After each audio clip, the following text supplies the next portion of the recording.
Hey! Wake up! Hey! You're finally awake. Paimon was worried sick. No idea. Paimon just woke up and then we were here. Oh, Paimon's head is all dizzy. The scenery here looks different too.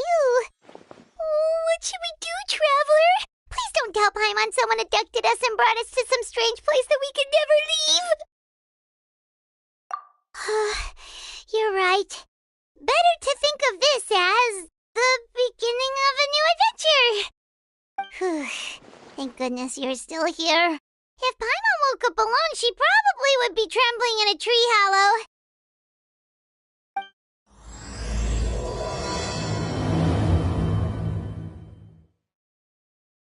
Let's follow this path for now. We might be able to meet someone and figure out what this place is all about.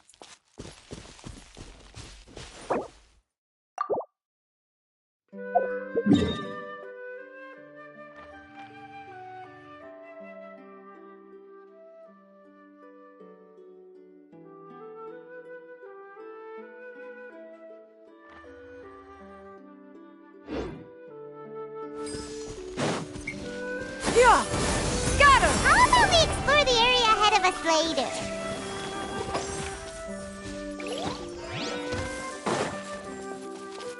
Yeah! Skyward! Got him!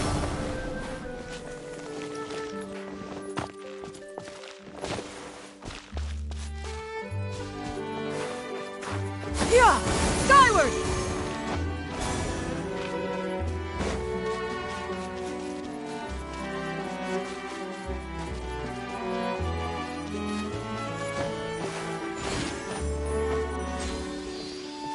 Yeah! Skyward! Got her!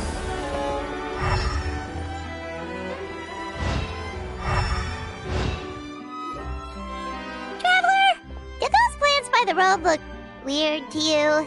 It almost looked like they were made of paper. And those two frogs over there? Yeah, they look like pieces of origami. Oh, by the shade of a lotus leaf stream, don't tell me you forgot how to jump! I didn't forget, Firecracker. I'm just not sure if what I remember is correct. Next thing you know, you'll have forgotten how to sing, much less notate a score. You still remember why we call you Stream, don't you? Yeah, because I've got a great singing voice. Although these days, the name seems more ironic than anything. Not just a great voice, one that evokes the gentleness of early morning dewdrops flowing into a spring. So cheer up and make the jump over. If you're still unsure, just use that roll of magic thread. I won't laugh, I promise. Now, don't tell me you've forgotten how to use that as well. I haven't forgotten everything, Firecracker. Your name, for instance. It's kind of hard to forget that you're named after your fiery temper. Now do me a favor and pipe down for a second. I'll be right over.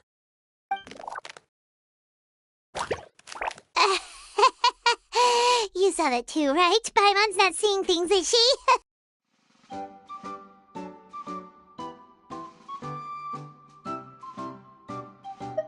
This place is getting more confusing by the second. Anyway, why don't we go after those two frogs? They didn't look evil or anything. Plus, they might be able to help us out.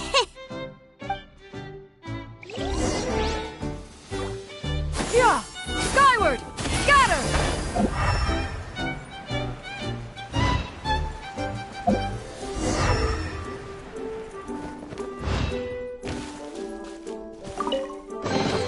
Perhaps one should invent some form of curio discernment mechanism. Yeah! Skyward!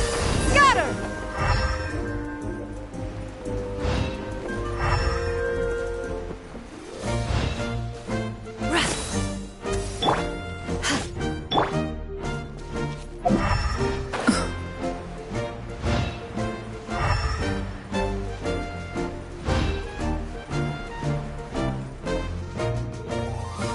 Guess we're not catching up to those frogs. They were so fast. Paimon couldn't even tell where they hopped off to in the end. Excuse me, honored travelers. Did you come from the Cliff of Prophecy, perchance? The chubby paper hamster just talked. Chubby? Who are you calling chubby? I've just got a slightly thicker layer of paper on me, that's all. Allow me to introduce myself. My name is Almond, and I'm an elder of the Forest of Blessings. I've been waiting here for the hero of prophecy to arrive. Traveler, could you pinch Paimon just to make sure she's not still dreaming? Pinching, you say? Well, I can help with that, although you'll have to get a little closer. My arms are rather short. That's all right. We just need a minute to collect ourselves. Okay, let's think things through. We know for sure this isn't the world we're familiar with. The talking paper animals and all the paper trees and plants make that pretty clear. The hero from another world, supported by their companions, shall restore peace to the world. That is what the prophecy says. Dearie me, I completely forgot to introduce you to this world, didn't I? And here I am, getting all excited by the arrival of the hero. You'll have to excuse me. This old brain isn't what it once was, all shell and no nut. Oh well, perhaps my once glossy paper has faded past the point of no return. It's okay, really. You can just tell us all about this world now. Let me think. Where should I even begin? I've pretty much forgotten everything that happened in the past. Right. I believe the story circulating along the pulp of this forest goes as follows. A long, long time ago, 3 goddesses created this world and named it Simulanka. The goddess of creation, who presides over matter and magic, created the mountains and rivers and gave us life. Her powers also paved the way for Simulanka to exist in numerous worlds. After the goddess of creation came the goddess of prophecy, with dominion over the stars and the course of fate itself. She induced the sky to spin and the earth to move. Even to this day, her statue still stands tall at the highest point of Constellation Metropole. The final goddess was the goddess of fate, she who reigns over all treasured tales and dearest wishes. She bestowed upon us the fierce and everlasting feelings of love and hate, and showed us the meaning of death and hope. Whoa, they all seem super impressive. Sounds like they really did a lot. Of course, all new residents of Simulanka come to the forest to thank the goddess of creation for founding this world, and travel to Constellation Metropole to witness the divinations of the goddess of prophecy's numerous oracles. After that, they make their way to the end of the world and tell the goddess of fate about their most cherished dreams. Well, at least that's how it used to be. How it used to be? Did something bad happen? Oh, yeah. That has to do with the hero you're waiting for, right? Yes, this old brain of mine may have forgotten many things, but I will never forget the day the evil dragon descended upon our forest. It came down from the skies in an ominous black mist and ravaged our homeland. Its gigantic footprints can still be seen in the kingdom of breezes and bells. We're incredibly fortunate that no one was hurt. Sounds terrifying. The terror doesn't stop there, I'm afraid. Ever since the attack, the Calligraphy Tavern in the forest has been closed. No one knows why, but it's a catastrophe of the highest order for us, forest dwellers. A catastrophe of the highest order? All because a tavern closed? If we were talking about Mondstadt here, Paimon might understand, but is it really all that serious? Good goddess of creation above, we'd take even the greatest flood over the closure of the tavern. Wet paper will dry out with time. Fallen trees can be restored. But the Calligraphy Tavern is the only source of the magic tonic that sustains all creatures in the forest. Magic what? Magic tonic. It was gifted to the forest by the goddess of creation herself. A special potion that helps us maintain our vitality.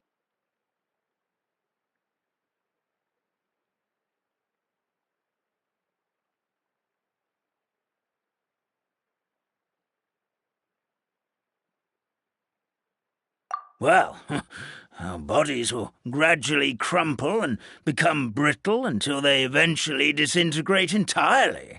Our colours will fade and we'll start to lose our memory until we can't even remember our own names. But wait, Grandpa Almond, does that mean you've already... Oh, I'm afraid so. The colour has all but completely faded from my paper. To be honest, all I really remember is that I'm supposed to wait here for the hero of prophecy. But I've already forgotten who gave me that order to begin with. Then we've got to act fast! How can we help? Oh, brave Pixie. May the goddess of fate reward you and your friend for your kindness. Could it be you're the heroes I've been waiting for all along? Not sure how we know that. Plus, we can't even remember how we got here, so it's not looking too promising.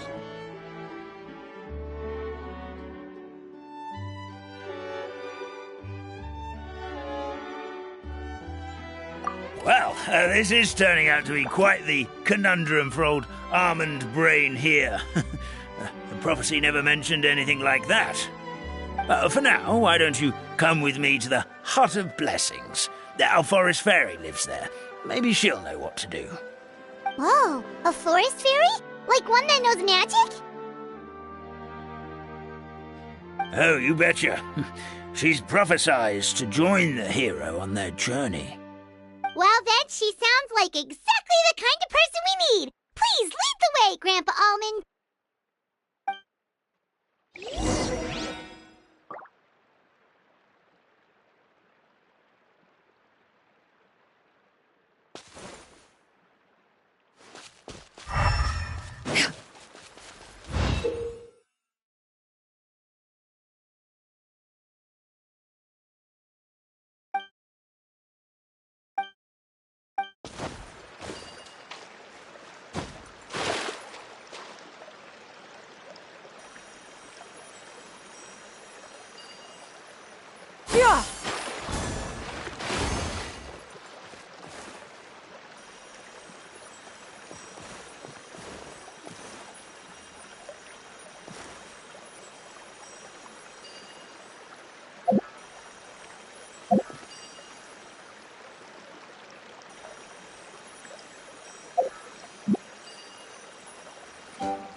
These could be salvaged for parts.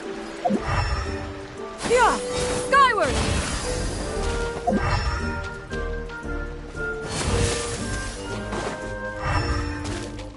Yeah! Skyward! Scatter!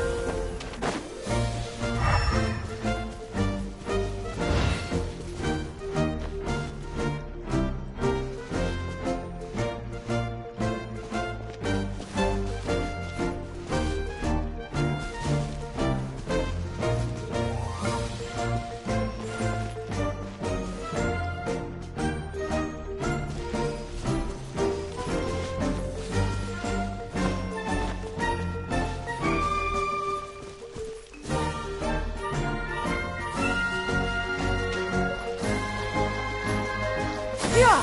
Skyward! Scatter!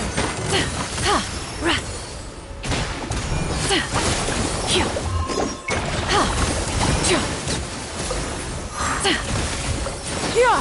Skyward!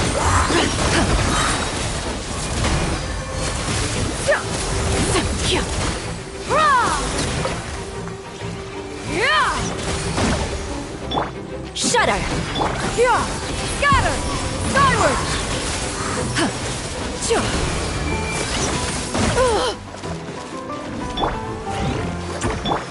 By royal decree! Scatter!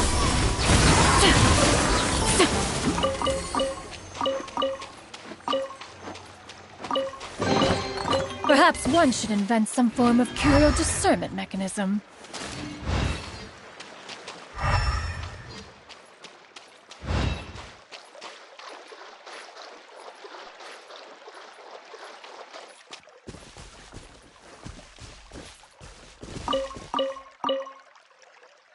Yeah!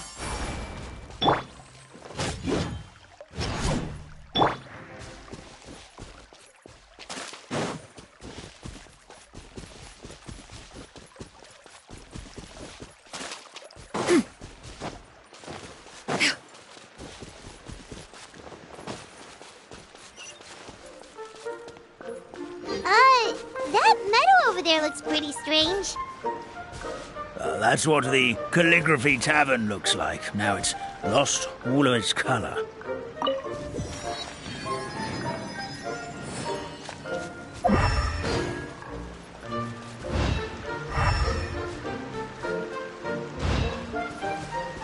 Yeah!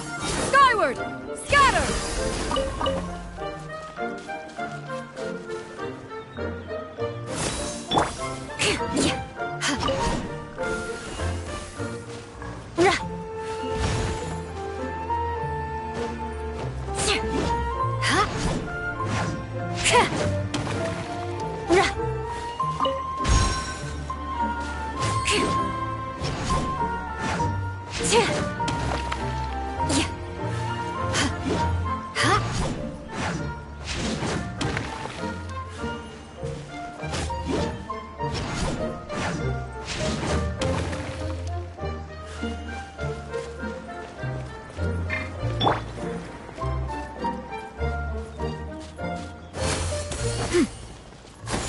Skyward!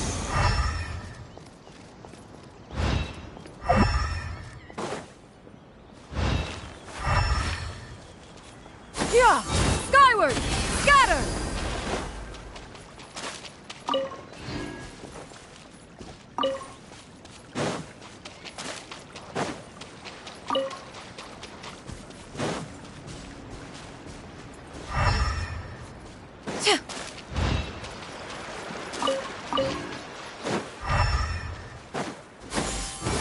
Scatter!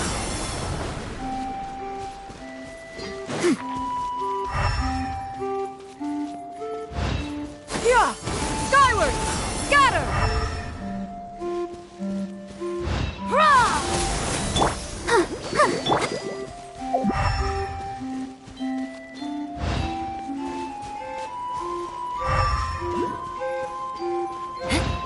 Beg for mercy.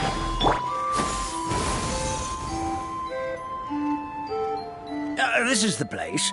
If you could just wait a moment, the fairy should be... Traveler! Paimon! Paimon knows that voice!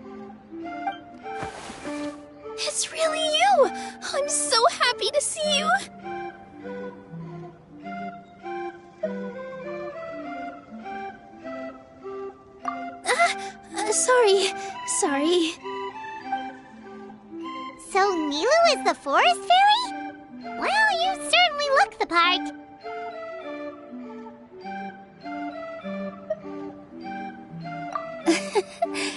Thank you.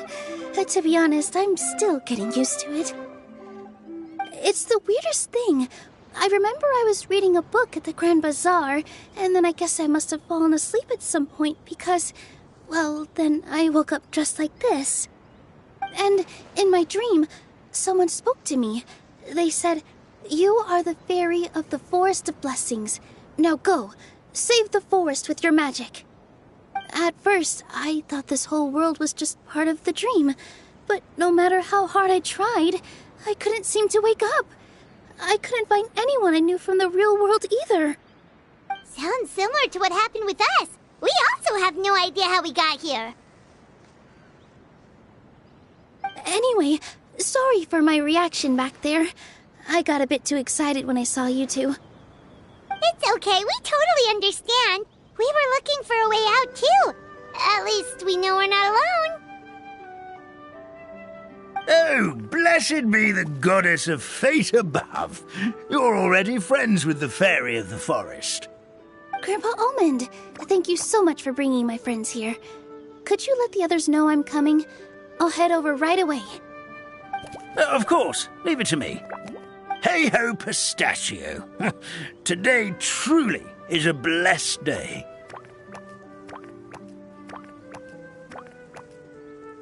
Wow, Nilu. Looks like you made short work of getting to know the locals. Well, when I arrived here yesterday, Grandpa Almond told me all about the state of this world. Since they think of me as their forest fairy, I just felt like I had to try to help them. Oh, so you mean like using some kind of forest magic to repair the tavern? Unfortunately, I don't know how to use the magic of this world. I've tried using my vision, but it doesn't seem to work here. If the books stored in this hut are anything to go by, this seems to be the place where the goddess of creation first made the townspeople of this forest. She folded the pages of books into small origami animals, gave them life with her magic, and with time, that's how the Forest of Blessings took shape. Maybe one of the books here could teach us how to use magic. I read them all, but only found one reference to magic. The incantation, abracadabra, means to create what I say. This is a world made up of words, where fantastical powers can be wielded by all. Okay, so basically everyone in this world can use magic? That's nice, but still kind of vague. Yeah, from the other books I read, it seems like this goddess really likes to play fast and loose with the details. So, what should we do now? Didn't you say you were going somewhere, Nilu? Oh, yes. I was going to help some of the other residents of the forest. They've been busy making preparations to reopen the tavern, so I thought I could help out. Got it! Guess we should just focus on what we can do for now.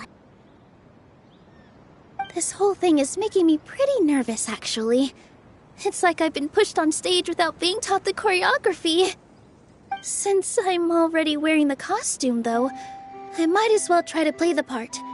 It's what a professional dancer would do. And who knows? Maybe I'll find my own magic along the way. All I can do is try, right? At least you're optimistic.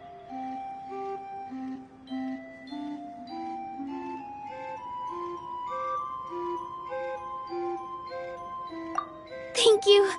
Then let's go.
Skyward!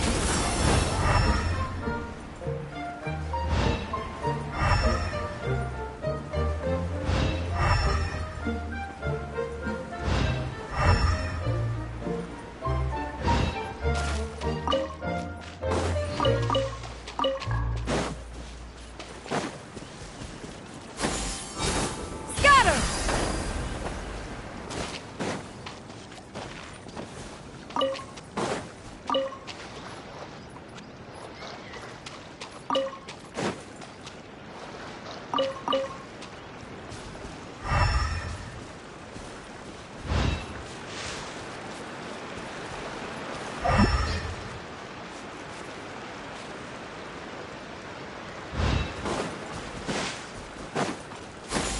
Skyward!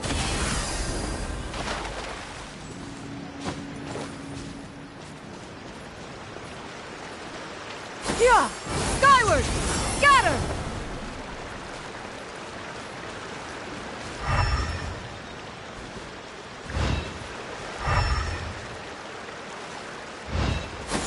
Skyward! Scatter!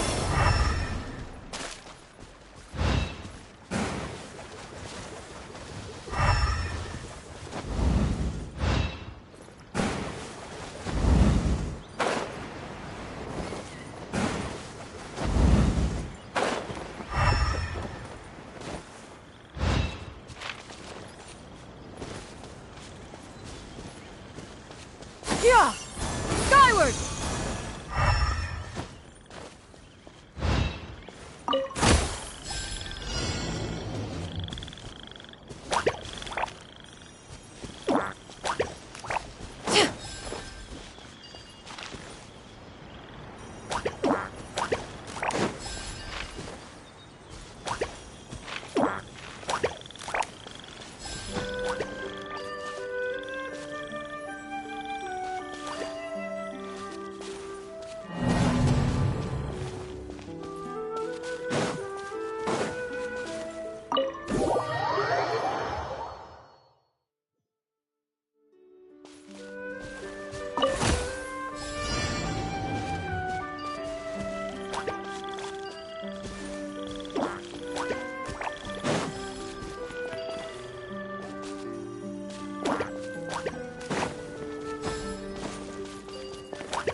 Perhaps one should invent some form of curio discernment mechanism.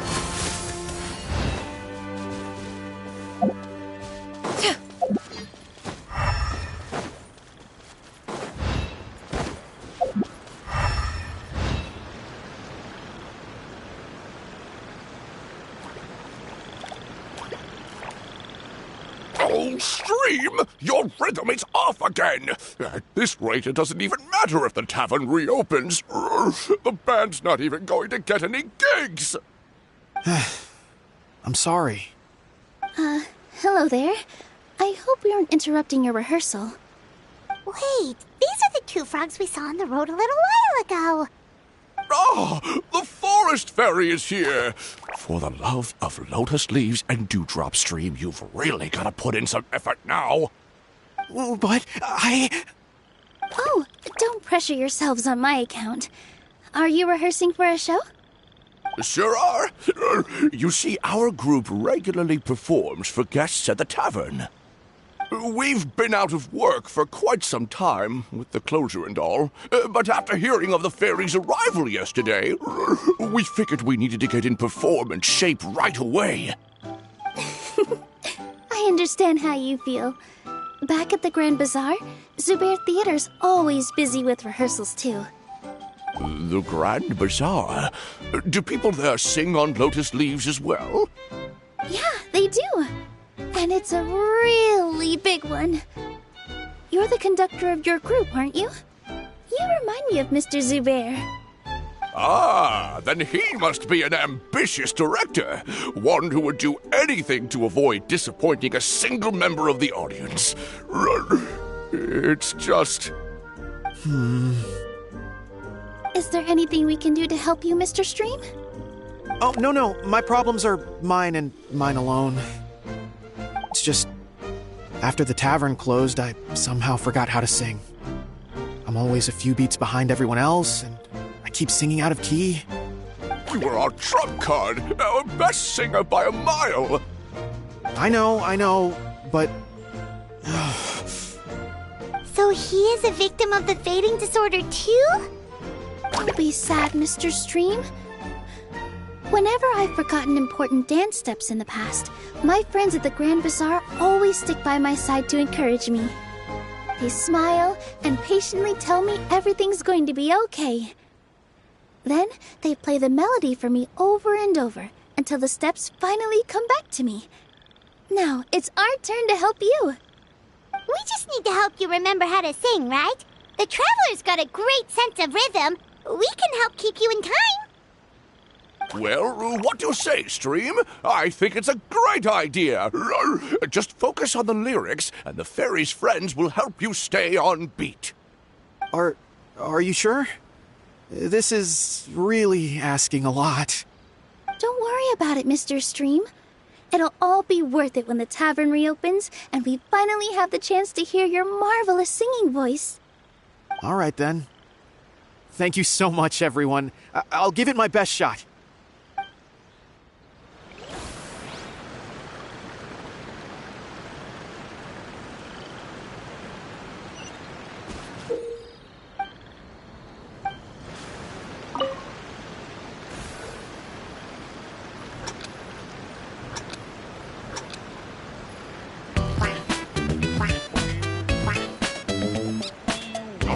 No good! Your rhythm is off again!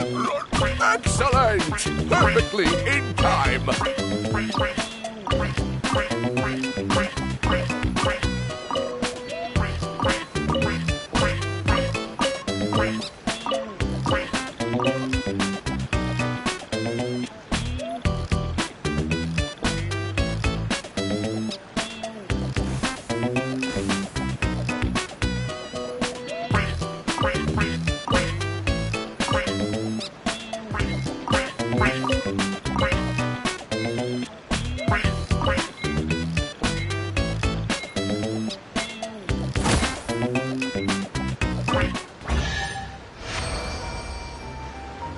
I feel like I'm getting the hang of it again. Goddesses above, this better stick when it comes to the performance. Just do it exactly like how we rehearsed. Thank you, everyone. Thanks to you, my voice is once again as clear as a flowing stream. Glad to hear that you're feeling better, Mr. Stream. It's also about time for us to go to our next destination. Mm-hmm. We'll be looking forward to your performance at the tavern. Traveler, Paimon, we should make our way to the next location.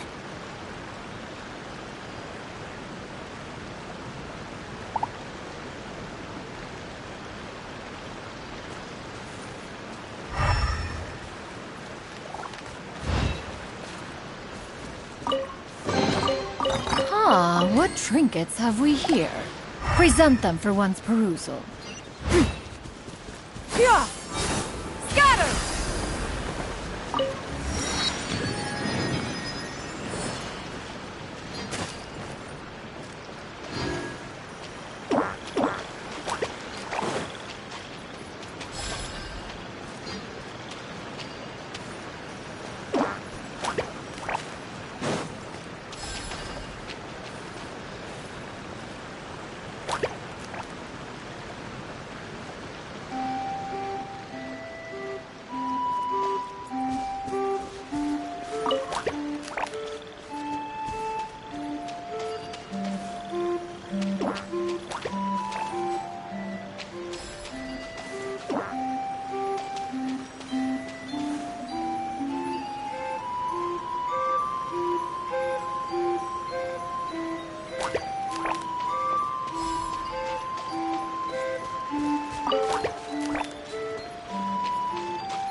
These could be salvaged for parts.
Perhaps one should invent some form of curio discernment mechanism.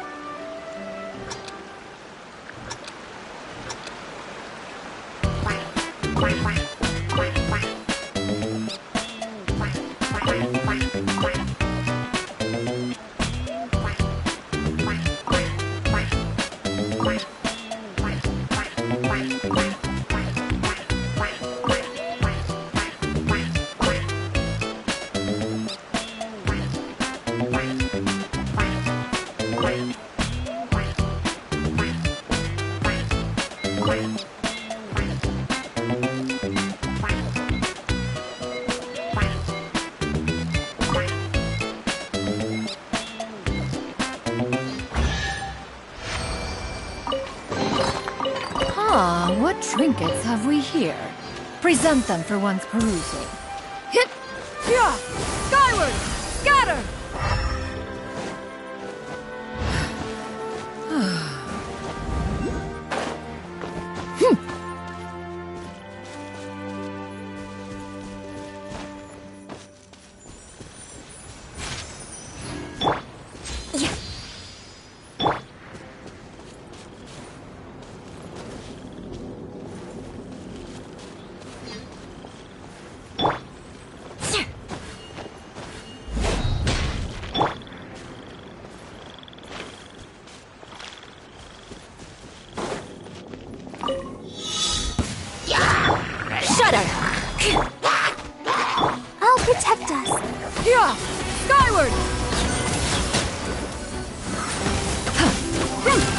Make way for the Adeptus!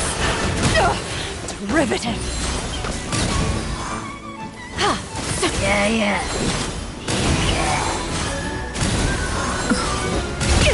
Inconsequential!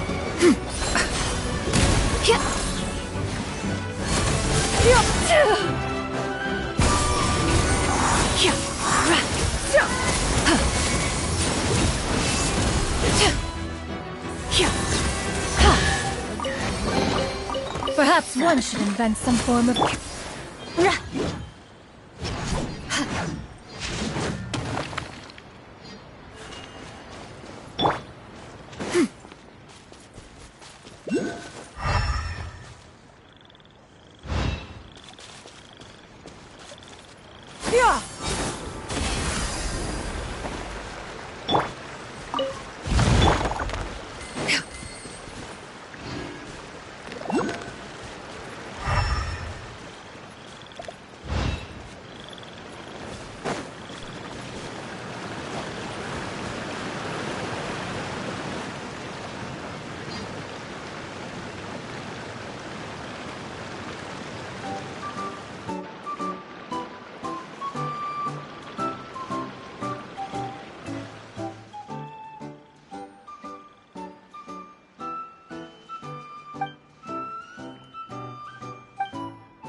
Yeah! Skyward!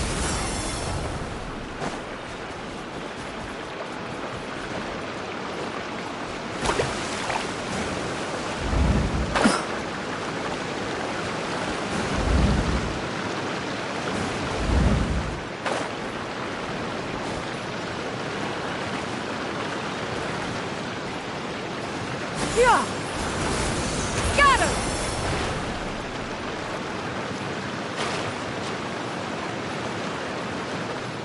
Yeah! Skyward! Scatter!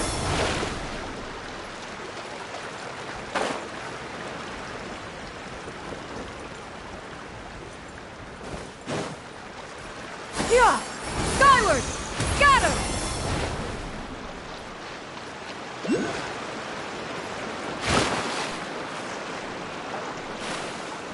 Yeah!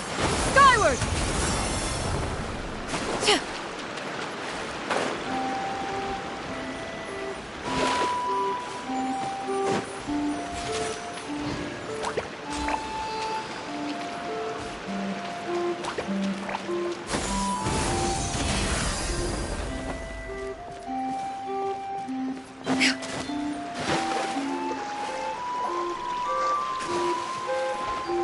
Yeah! Skyward!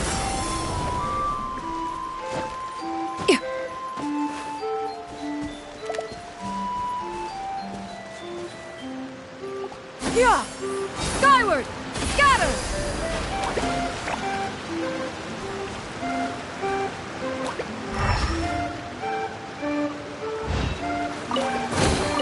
Perhaps one should invent some form of curio discernment mechanism.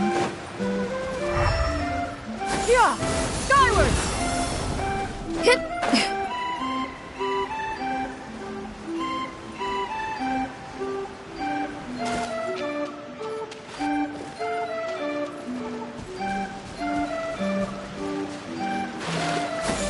Skyward!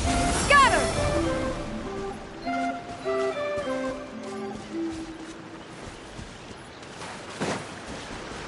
Yeah! Skyward! Scatter! Huh.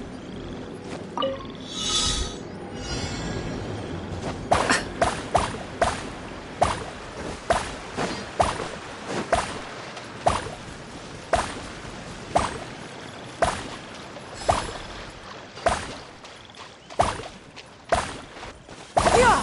Skyward! Scatter! Hit!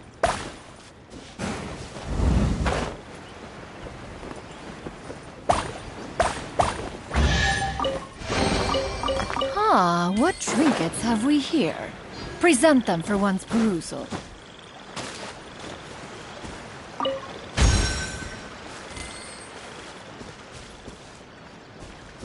Yeah! Skyward!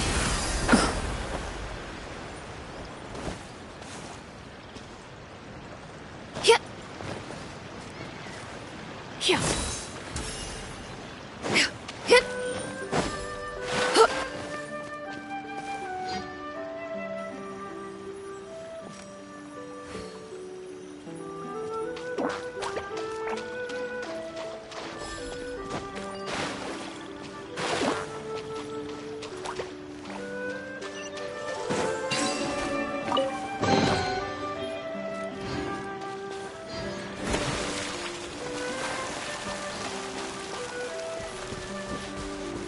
Yeah! Skyward!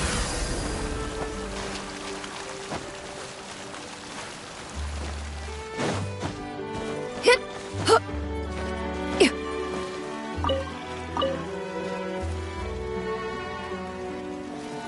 Yeah!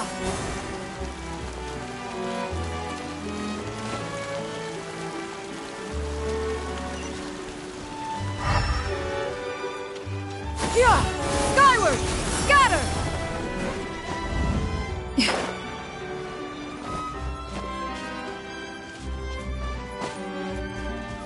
Yeah! Skyward! Hup. Yeah! Scatter!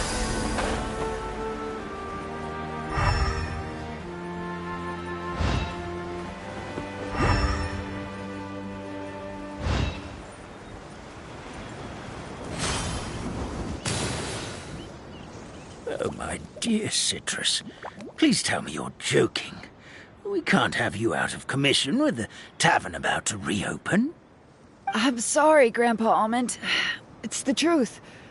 I was just too excited for the reopening and must have fallen asleep in an awkward position. Grandpa Almond, we're here to help. Oh, hazelnuts on high. You could not have come at a better time.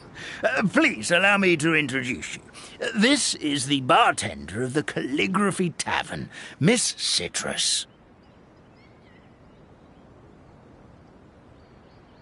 Miss Citrus is supposed to add all kinds of delicious fruits to the magic tonic. Her additions are what turn it into the finest brew in the land. She's indispensable to the operation of the tavern. I appreciate the kind words, Grandpa Almond, but... my neck. Are you all right? Terrible timing. Getting a kink in my neck at a time like this? Could you give my tail a little twist? That should help free up the movement in my neck. I would do it myself, but I can't reach my own, and Grandpa Almond is too old and as light as a feather. The neck and tail are connected? Of course they're connected. Just like how you can't have a rainbow without rain.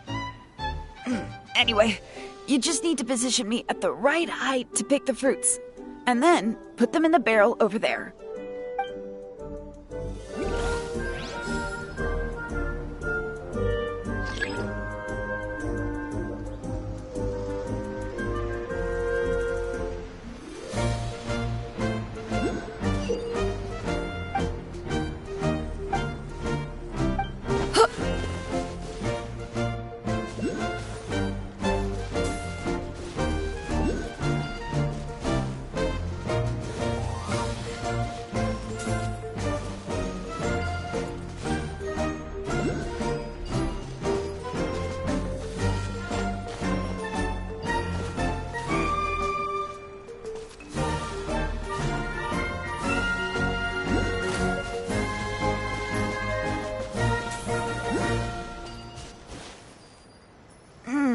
This doesn't seem quite right.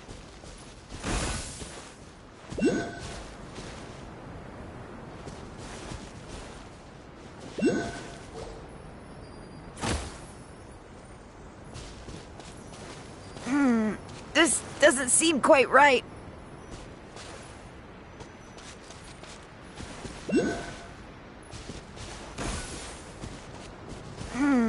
This doesn't seem quite right. This doesn't seem quite right.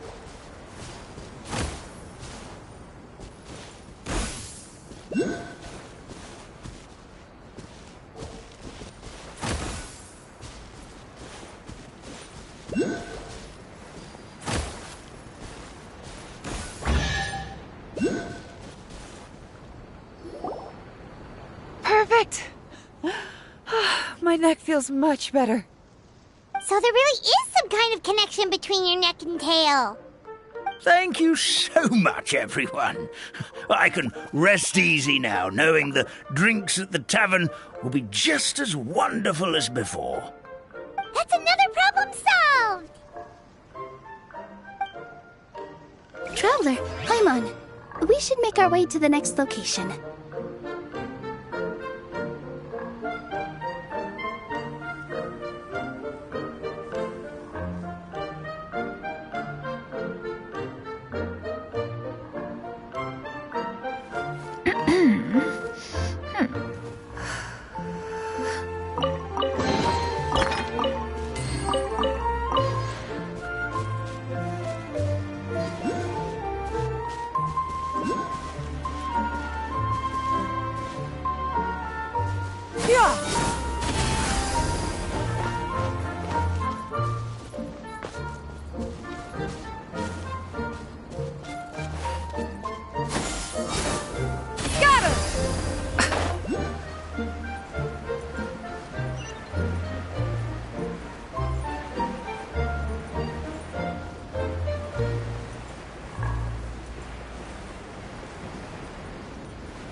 Skyward!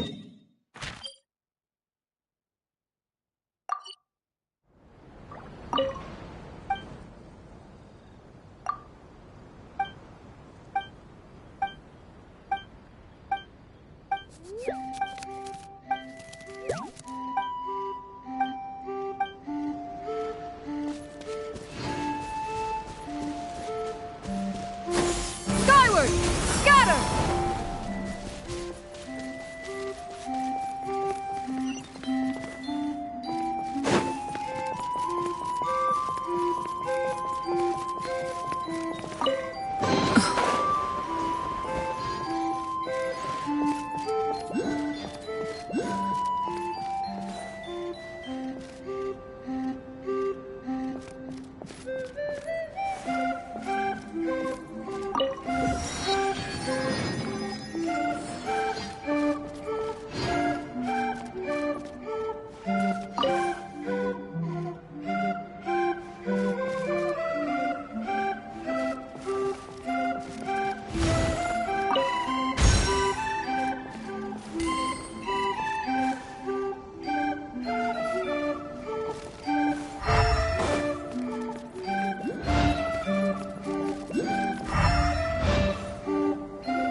Yeah!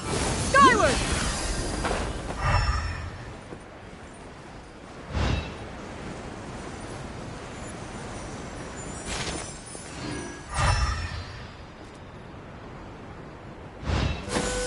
Skyward! Scatter!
Yeah!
Skyward! Scatter!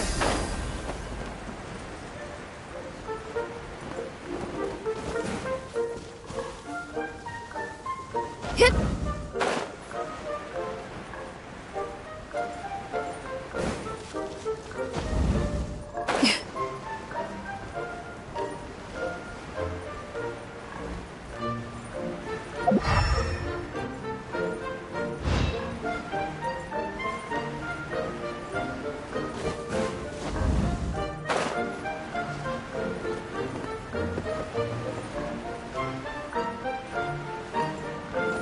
Yeah! Skyward! Scatter!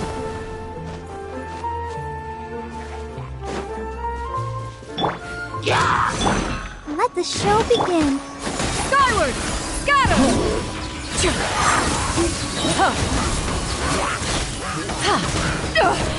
Riveting.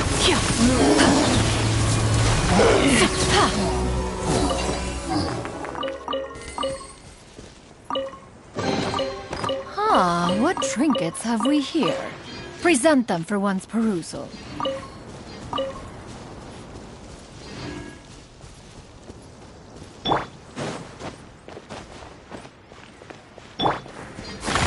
Skyward! Scatter!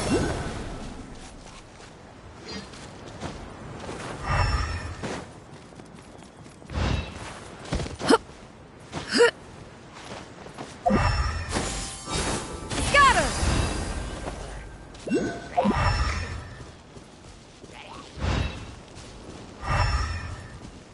Yeah! Skyward! Scatter!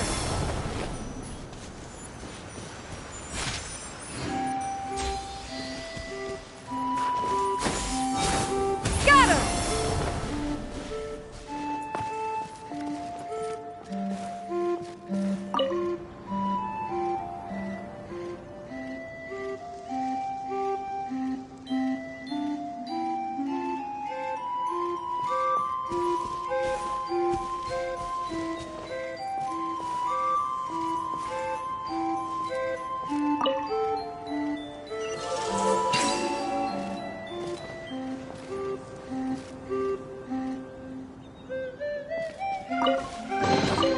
Perhaps one should invent some form of curio discernment mechanism.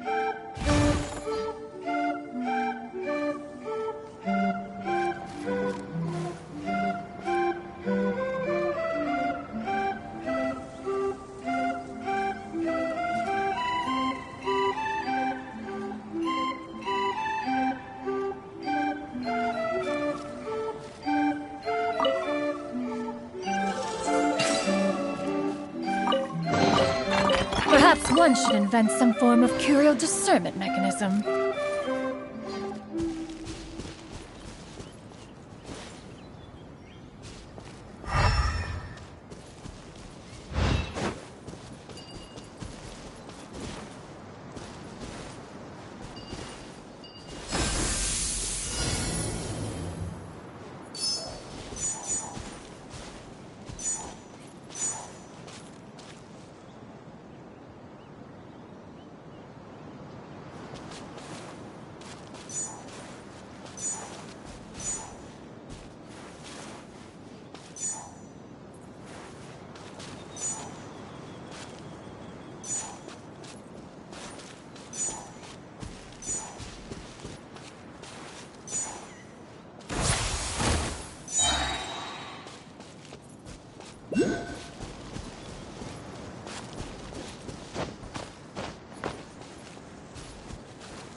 Perhaps one should invent some form of curial discernment mechanism.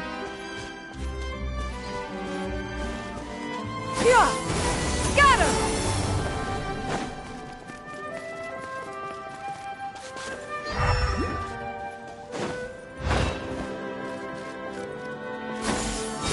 Scatter!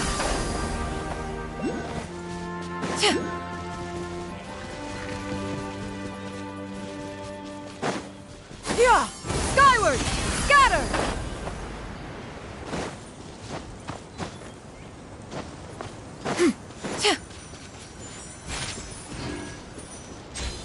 Yeah! Skyward!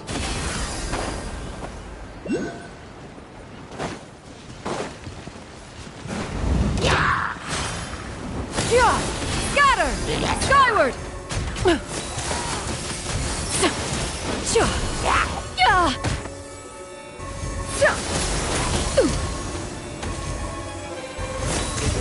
Skyward! Scatter!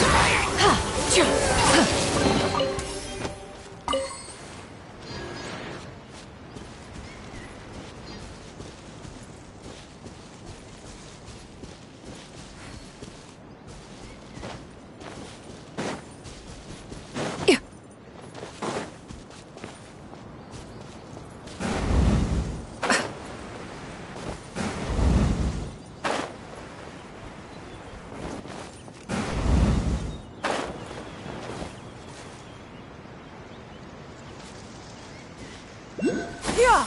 Skyward! Scatter!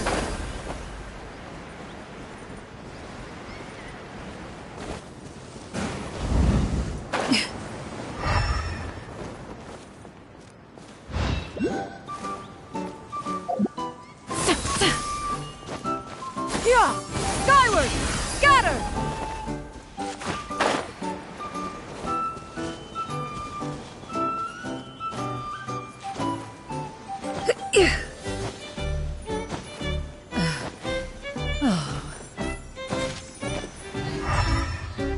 Yeah! Skyward!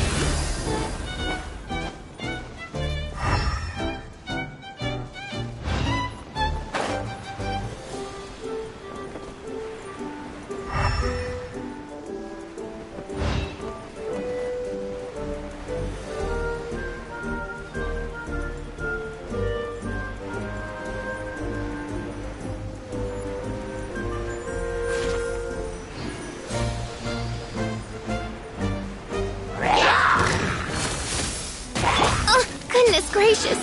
Yeah! Scatter! Skyward! Seize the skies!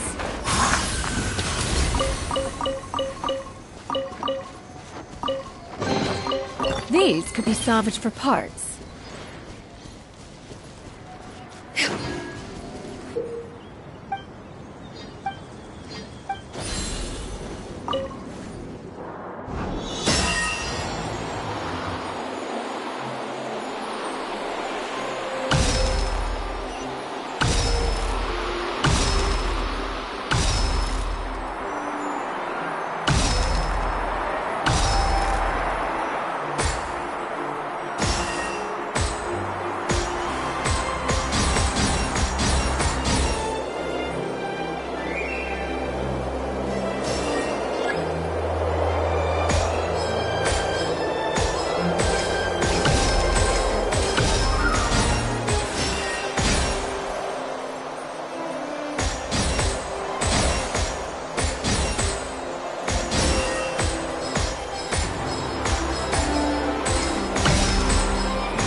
Thoughts are quite fresh.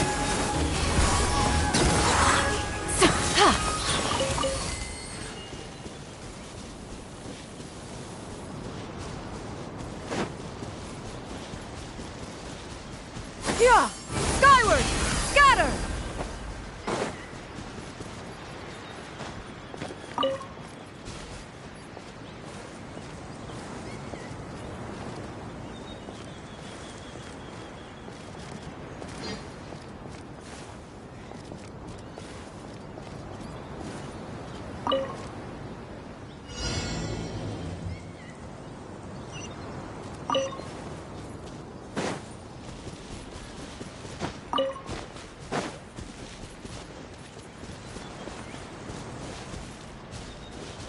Yeah! Skyward!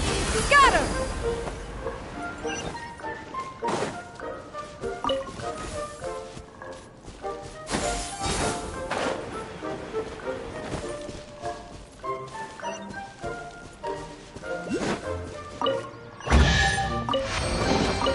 Perhaps one should invent some form of curial discernment mechanism.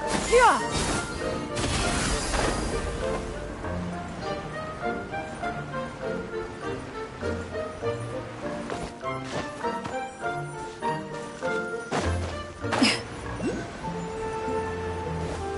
Yeah! Skyward! Scatter!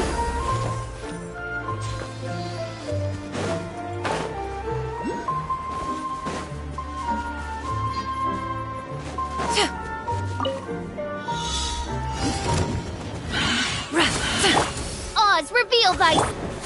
Skyward! Scatter! Make way for the Adeptus!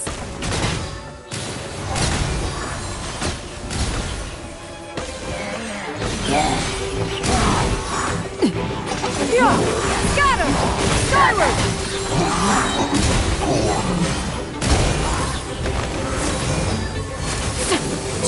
Seize the skies! Yeah! Scatter! By royal...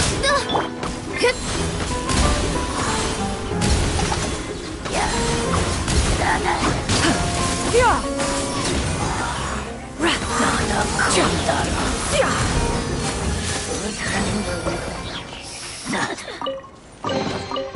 Ah, what trinkets have we here? Present them for one's perusal.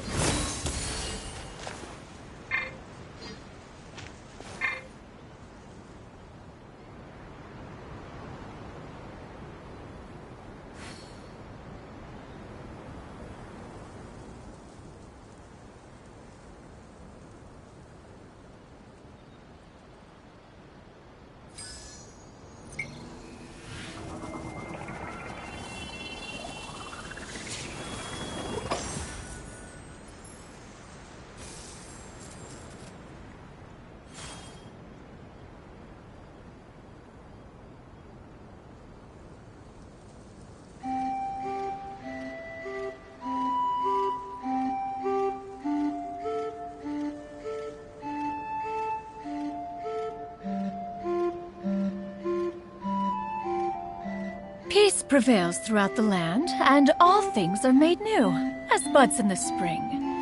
This is an auspicious era for humanity.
Yeah.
Perhaps one should invent some form of curio discernment mechanism.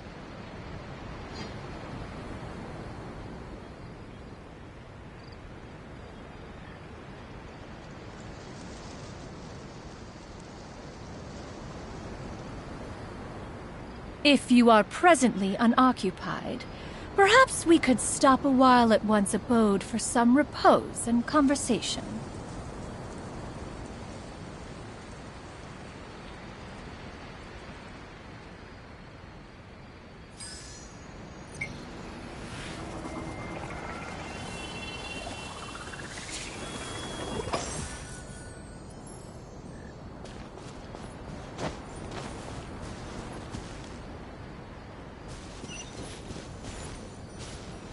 Yeah! Skyward!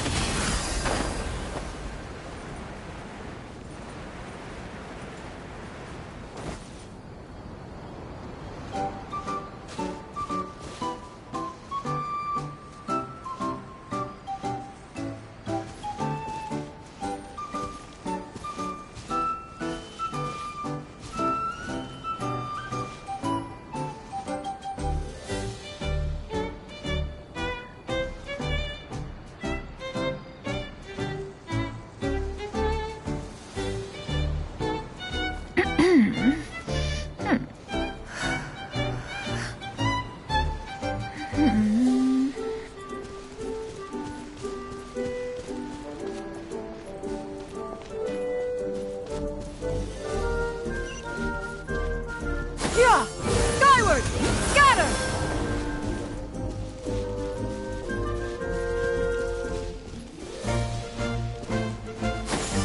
Skyward!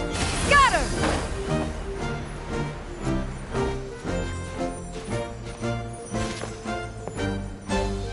Yeah!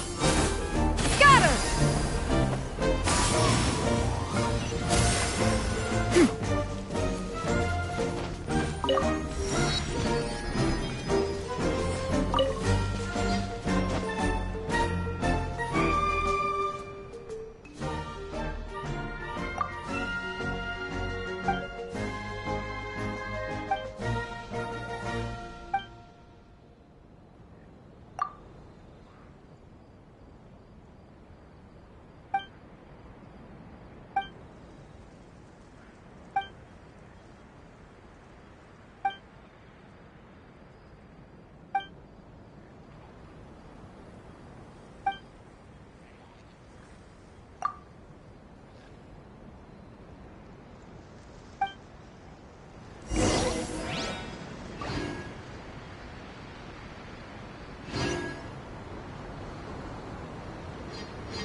Peace prevails throughout the land, and all things are made new, as buds in the spring.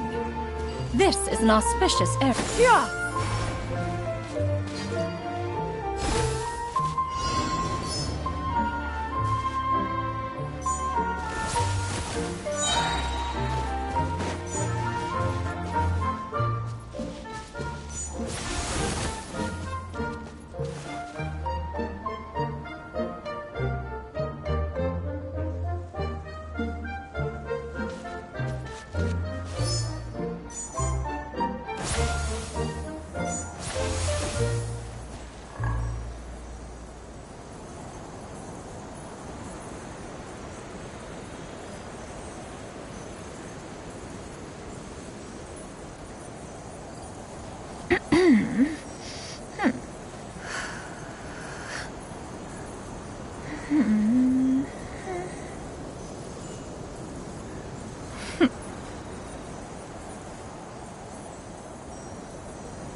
Yeah!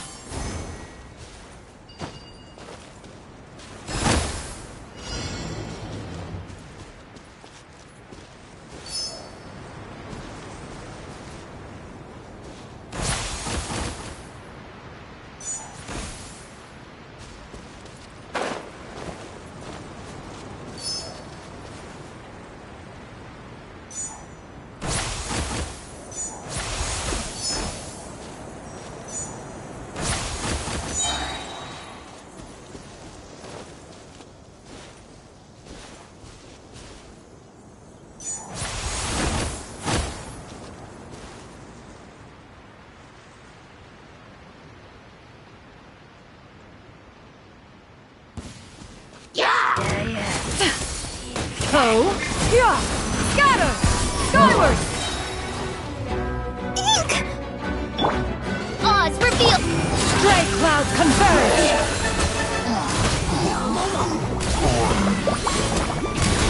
Yeah! Scatter! Skyward!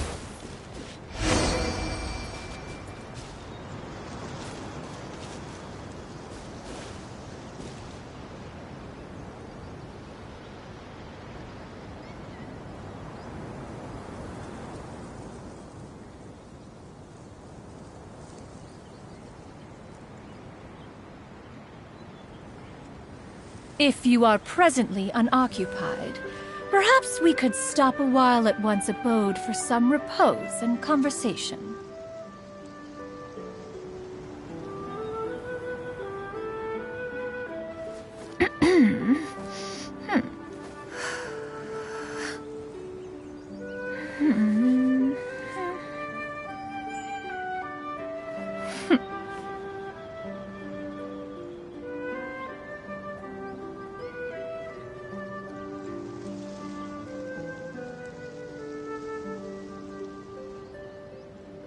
The secrets of the mechanical arts are too profound to convey in a few simple words. Oh, but why must the listener grow weary whenever I begin to divulge them?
These could be salvaged for parts.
Skyward! Scatter!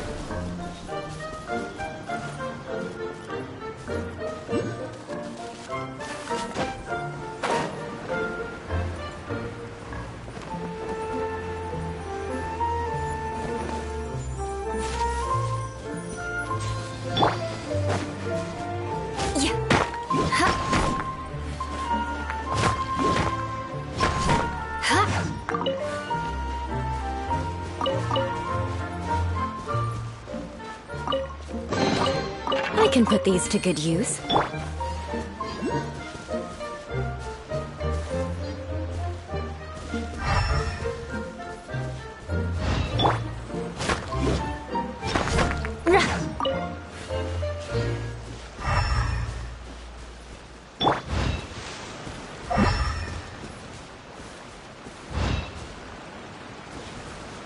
Yeah! Skyward! Scatter!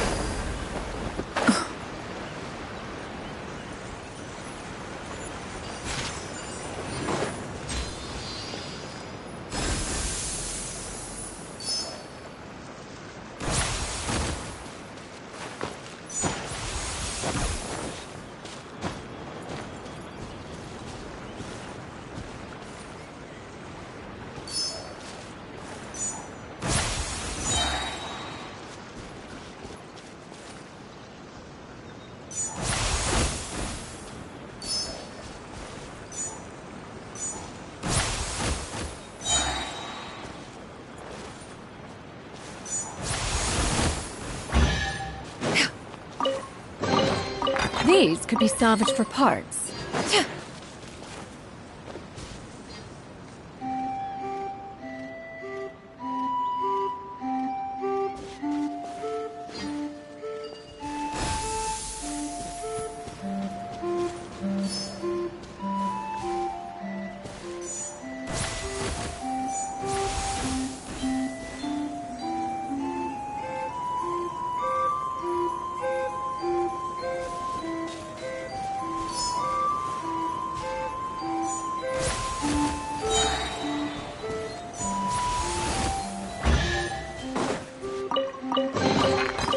Ah, what trinkets have we here? Present them for one's perusal. Yeah! Skyward! Scatter!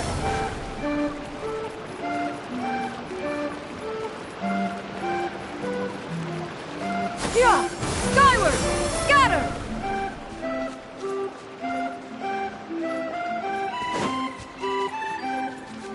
Yeah! Scatter!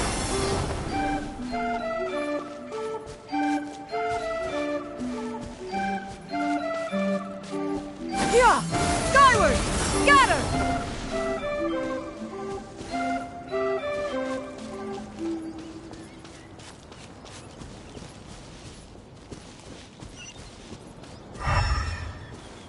Yeah! Scatter!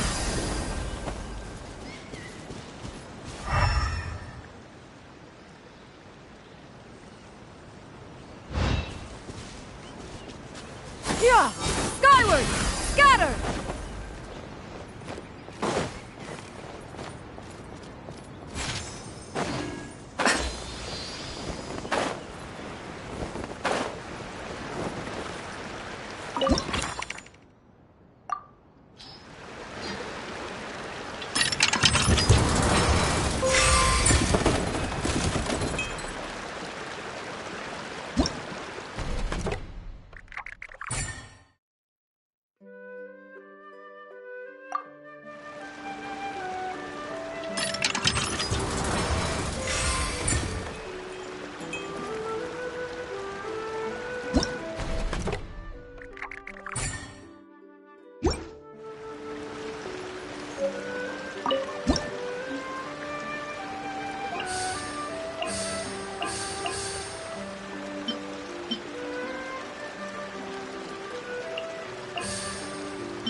The forest fairy is here, and she brought her companions.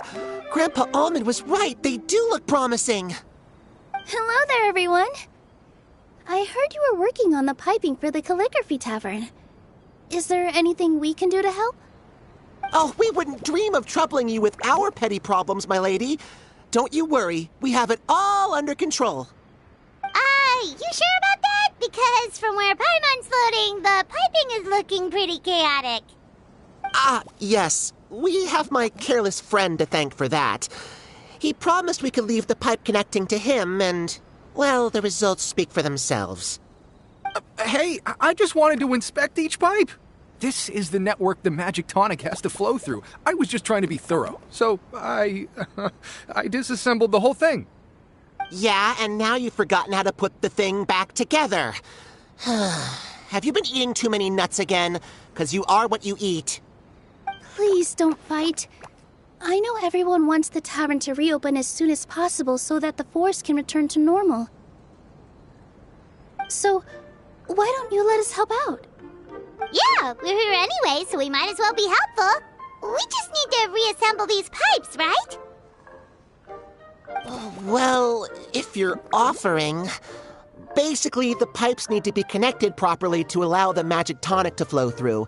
If you put the wrong pipe in the wrong place, the tonic will get stuck halfway. Attention to detail is key. Says the guy who messed up the whole thing in the first place.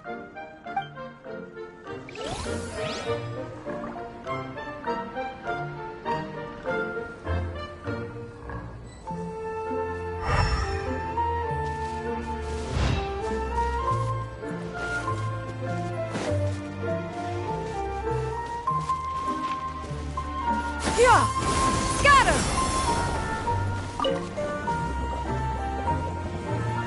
Something doesn't seem quite right. The tonic is stuck.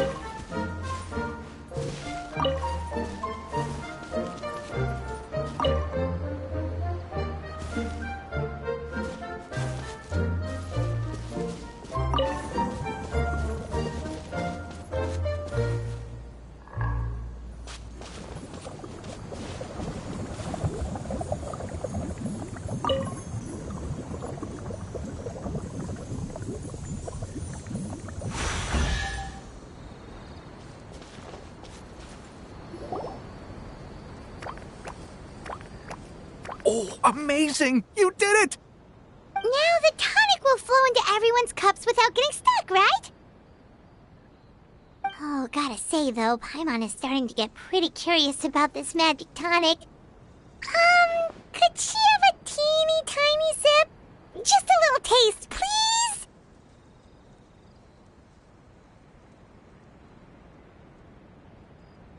It's not greed, it's curiosity. Well, if it's really just one sip, I guess that would be fine. Just be careful. This is one of the last cups left in the entire forest. We're supposed to save it for our research. Just a sip, promise. Okay, here goes. We won't... What? What was that?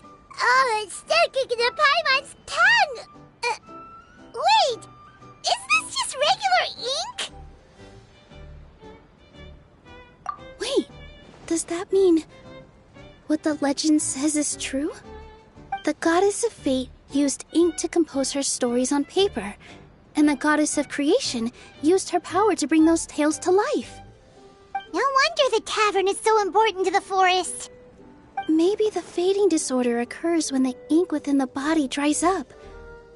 That would explain why the beings here are forgetting their own stories.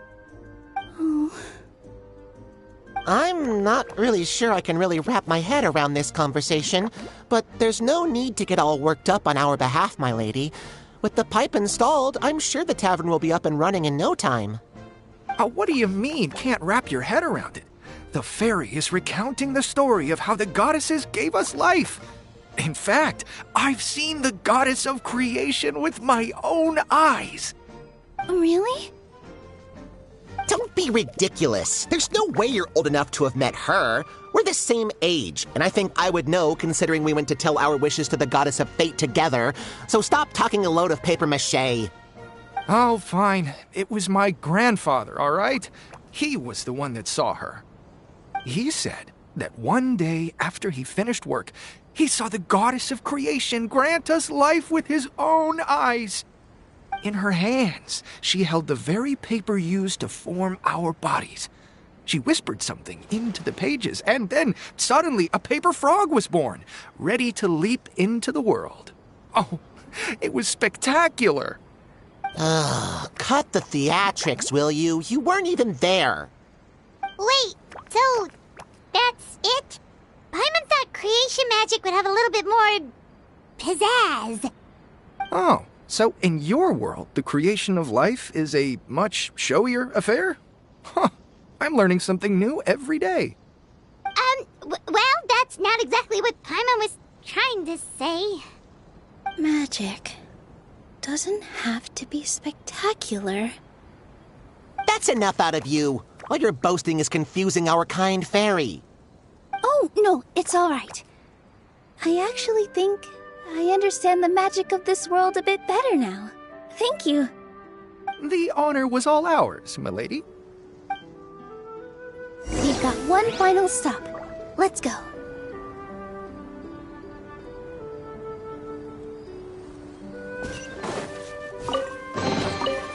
Ah, what trinkets have we here? Present them for one's perusal. Yeah! Skyward! Scatter! Well, since we've taken care of most of the tasks, all we need to do now is reopen the tavern. But we still don't know how to use the magic of this world.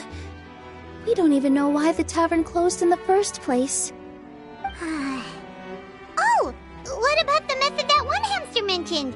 You should try it, Nilu. You mean the creation magic his grandfather saw outside the Hut of Blessings? I wonder. How exactly did the goddess of creation give them life? Maybe you don't need to understand it. Just give it a try. Everyone here calls you the Forest Fairy. Maybe you have the magic powers already and you just don't know it. In other words, this forest is a stage. And all I need to do is step out into the spotlight? Sounds just like a fairy tale. Well, we are surrounded by talking origami animals and magic potions after all. Almost seems like anything's possible in this place. You're right, Paimon. We won't know anything unless we try. In that case, let's see.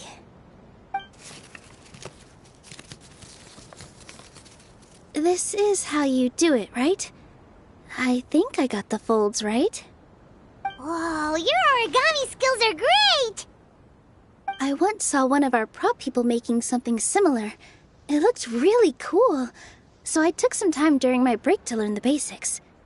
It's not a bad way to stave off sleepiness either. Well, how do you feel? Sense any, magical powers flowing through you?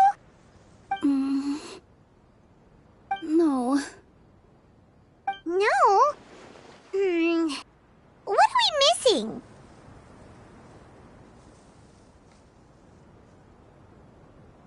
Magic words? But how am I supposed to know what the goddess said to bring them to life?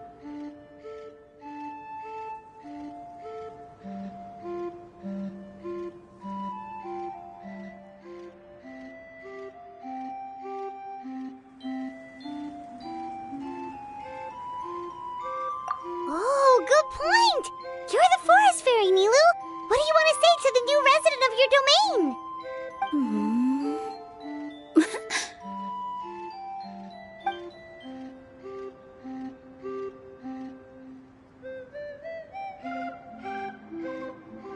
I bestow upon you the blessings of the forest and offer you a home in this land. Your name shall be Harisara. May you bloom in this world as beautifully as the flower I love. My name is Harisara. It worked! It actually worked! Well, peel my shell and call me a nut. I never imagined I'd witness such a miracle at my age. It's just like what the stories said about the goddess of creation. Shell? Miracle? Nice to meet you, Padisara. I'm Nilu, the fairy of this forest. From this day forward, this place is now your home. Hello, Fairy Nilu. I hope you'll grow up happily in this forest. Grow up? Oh, you can leave the little one with old Almond for now. Oh, this sure brings back memories. It's been such a long time since we last held a welcome ceremony.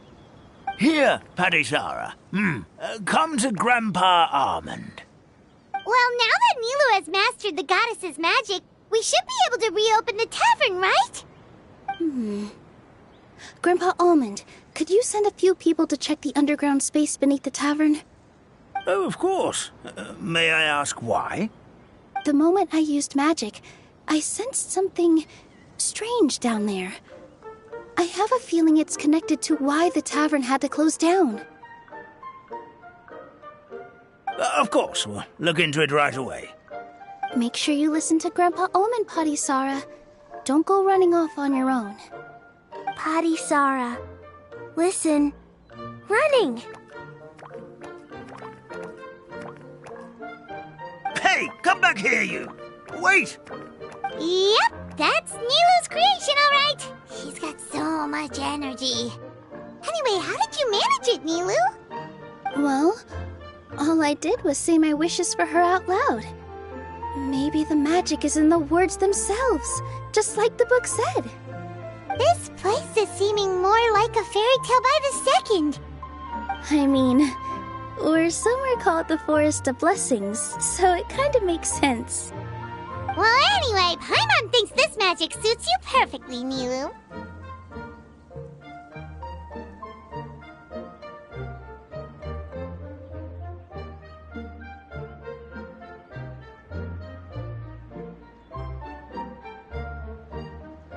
When I brought Padisara to life just now, I was able to sense the magic flowing through the forest, and the flowers and trees, and inside the creatures that live here. But for some reason, there's a hollowed-out space beneath the tavern where I couldn't sense anything at all. We're back, my lady. That was fast. You were right. There was something under the tavern that I've never seen before. It looked transparent and gave off a clinking sound when I knocked on it. Transparent and clinking. Oh, I've got it! Already? You've got to use fairy tale logic, Paimon. That's right. An empty ink bottle, to be exact. Still remember the taste of the magic tonic you took a sip of, Paimon? Yeah, it was ink. Oh, Paimon gets it now! Traveler, Paimon, will you come gather some ingredients with me? I learned what we need to make the magic tonic back in the Hut of Blessings. Sure thing! What do we need to get? A setting sun that never sets, a dragon that cannot fly, and a moon that only shines at night. Where are we supposed to find crazy things like that?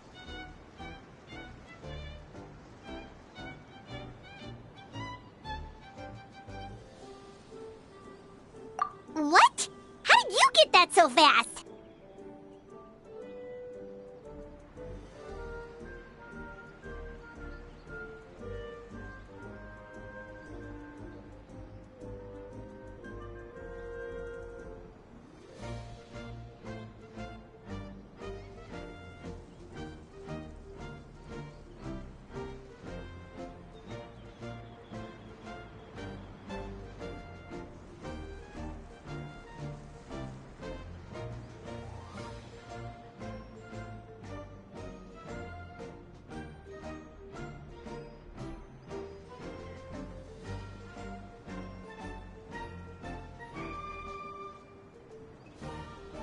Logic, huh?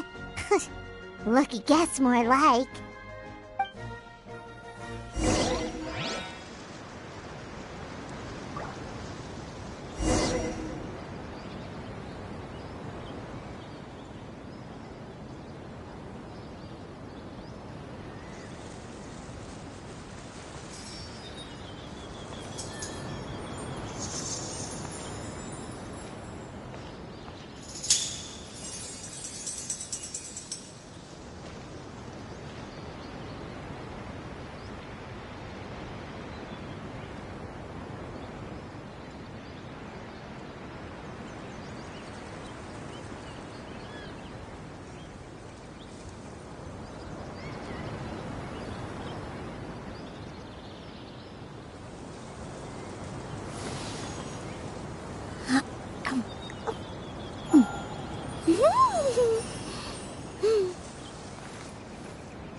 Positions.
go back to the Hut of Blessings.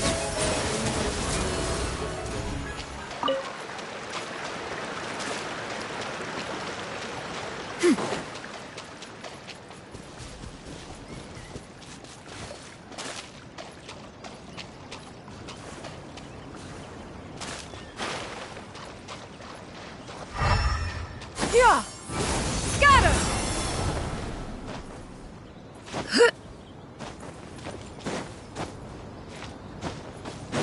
Yeah! Give me just a second. I'm gonna go fetch an ink bottle from the other room. Paimon doesn't get it. All the ingredients are super tasty, but somehow the final product turns into ink. Well, anyway, Paimon's not going anywhere near this stuff this time. Not even if you bribed her. Sorry to keep you waiting. Let's see.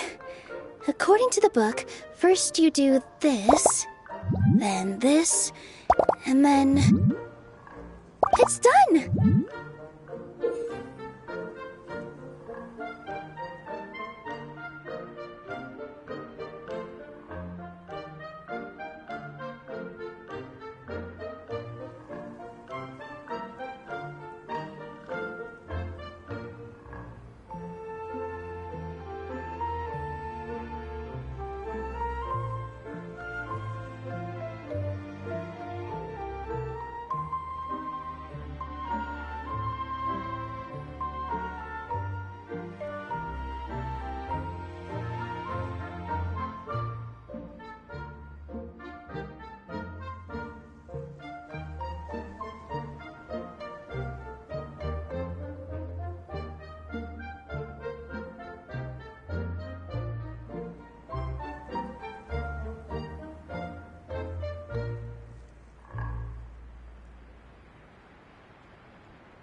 Wow, magic sure makes everything super convenient.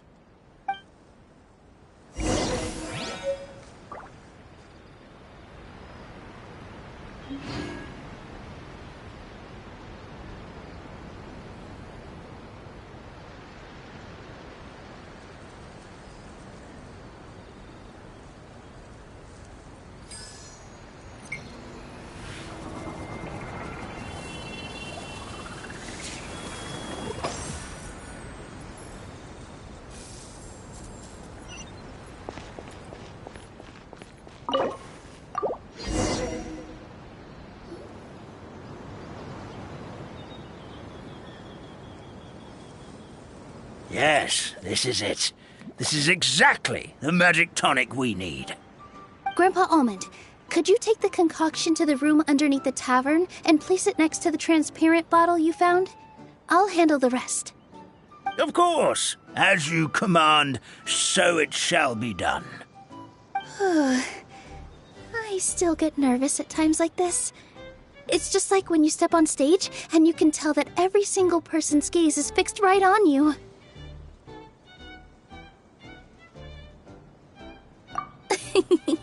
Thanks, you two. I can't tell you how great it is to have you by my side. Almost makes me feel like I've been blessed by the goddess of fate, too. Let's go. We shouldn't keep everyone waiting.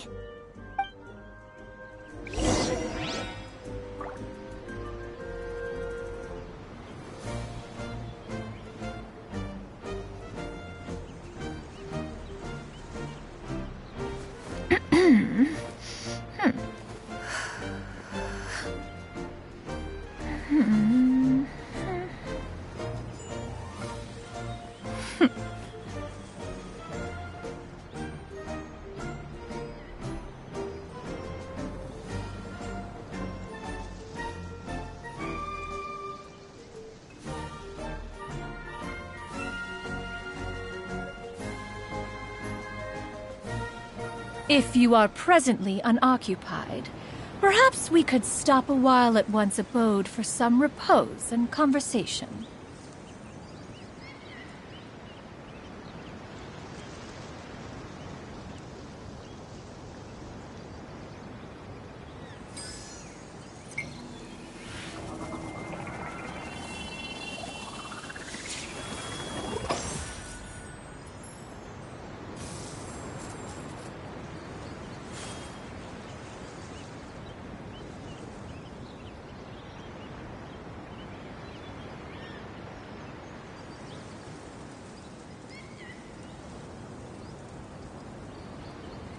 Peace prevails throughout the land, and all things are made new, as buds in the spring. This is an auspicious era for humanity.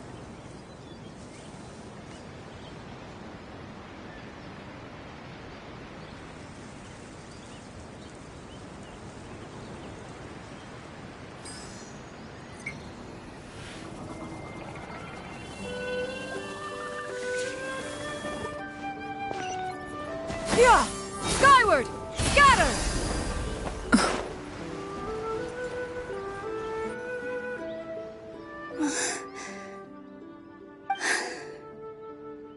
Forest, please heed my words and accept my blessings.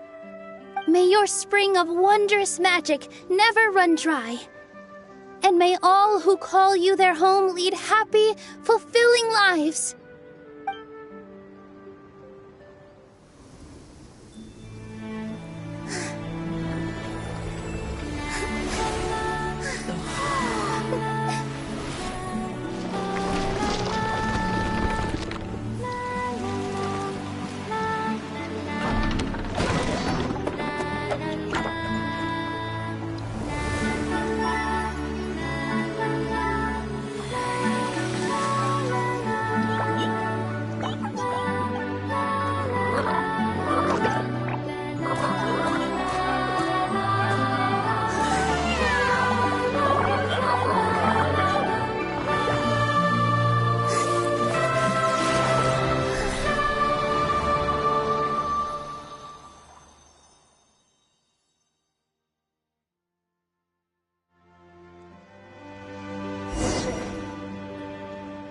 Fairy Nilu is amazing!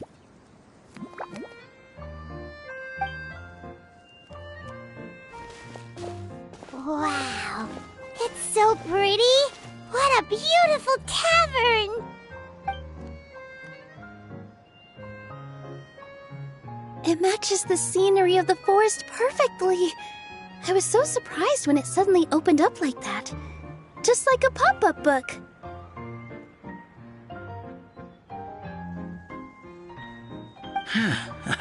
I remember now. I remember everything. It was me.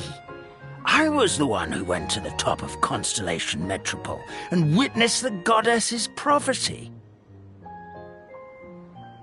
The hero who shall save this world will descend upon the cliff of prophecy. The hero, supported by their companions, shall restore peace to this world.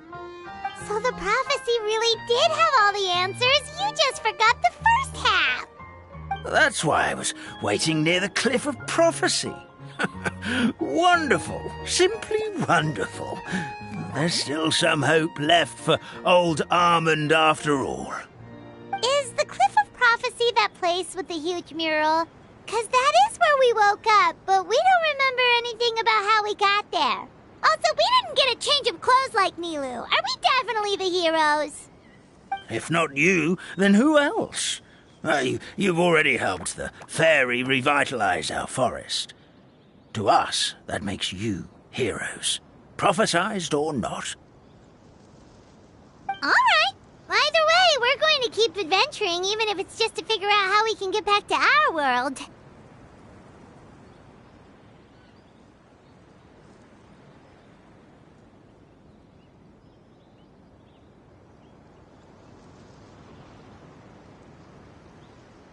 Yep, that's exactly right! Helping people we meet on the road is kind of our thing.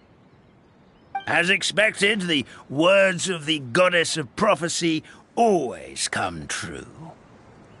I'll come with you. It can't hurt to have a magical fairy tag along, right?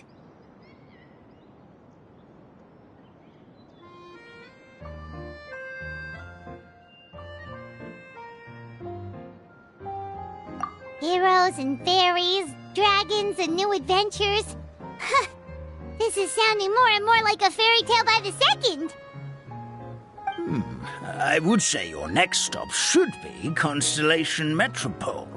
It's Simulanka's most prosperous city, just across the sea.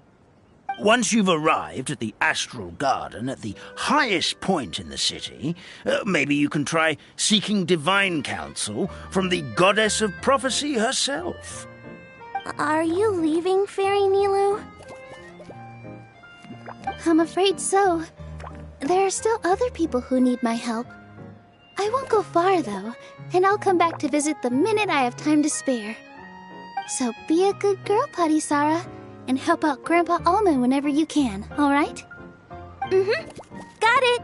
Patisara will wait here for you. That's a good girl, Patisara.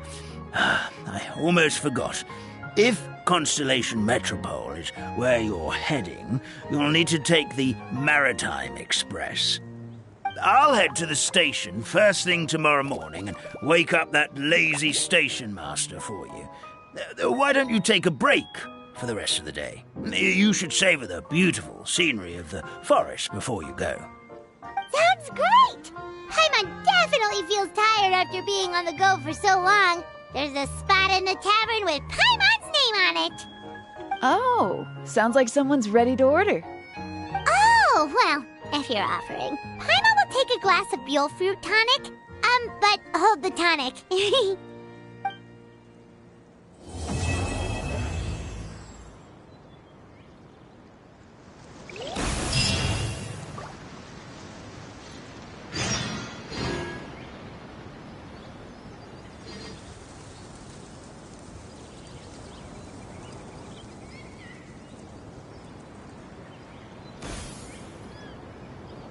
If you are presently unoccupied, perhaps we could stop a while at one's abode for some repose and conversation.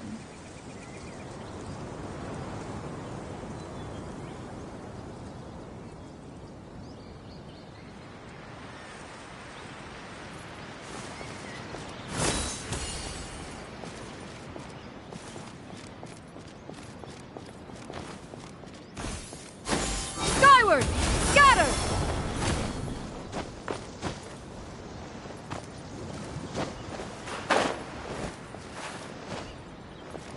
Yeah! Skyward! Scatter!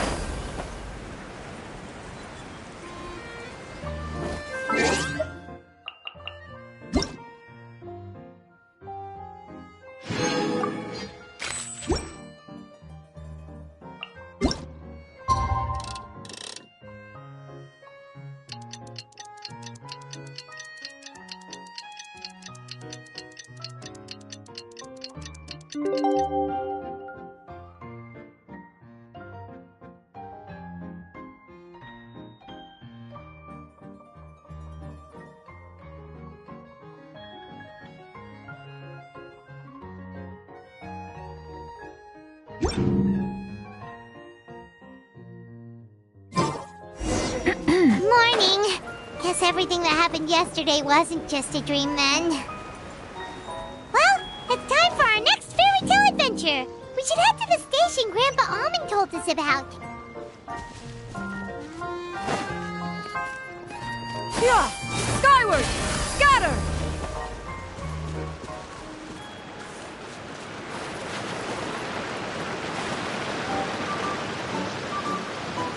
Yeah! Skyward! Scatter!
Peace prevails throughout the land, and all things are made new, as buds in the spring.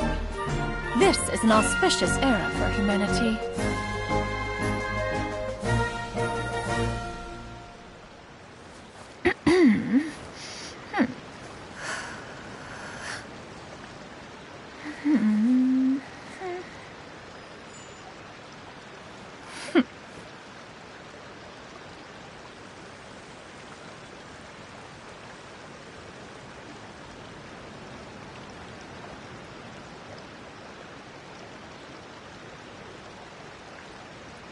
If you are presently unoccupied, perhaps we could stop a while at one's abode for some repose and conversation.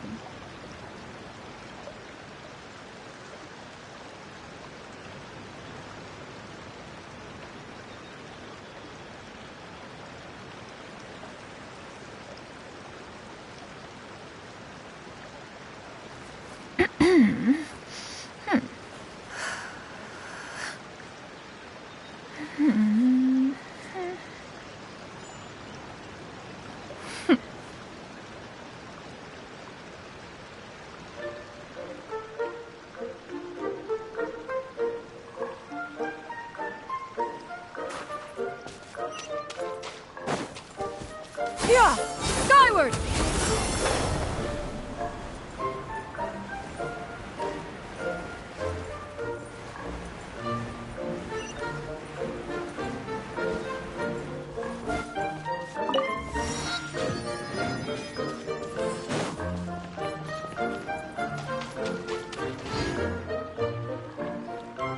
Get up, said Jewel. Time to get to work, you lazy bones. I can't remember how to call the train. Just let me sleep a little longer, and I'm sure I'll remember. Don't try to pull one over on me, young man. Your fading disorder has been cured. I saw you chugging cup after cup of magic tonic in the tavern last night. You must be mistaken, Grandpa Altman. That guy definitely wasn't me. Oh, you remember my name now, do you? Then it seems like you're all better. You had no idea who I was when you were fading. Now, enough of your nonsense. Get up. The fairy and her friends are going to be here any second. All right, I'm up. The Maritime Express should be here soon. That's more like it. Lie there any longer and you'll start gathering dust. Is everything okay? The hero, his pixie companion, and the forest fairy. Oh, I didn't know you were already here. Merciful macadamias. I'm sorry you had to see that. Oh, it's all right. Paimon knows the feeling. Who doesn't want to sleep in first thing in the morning? Does the Maritime Express run out of Constellation Metropole? Yes. Each train needs a conductor to operate, and the conductors are always from the capital. The more difficult maneuvers are a little too complicated when you're made of paper. Oh, so you mean the people of Constellation Metropole aren't origami animals like you? Well, the city welcomes visitors from all over the world, so you're bound to run into some forest dwellers there. But yes, generally speaking, the residents of Constellation Metropole look quite different from us. You'll see for yourself soon enough. Here comes the train.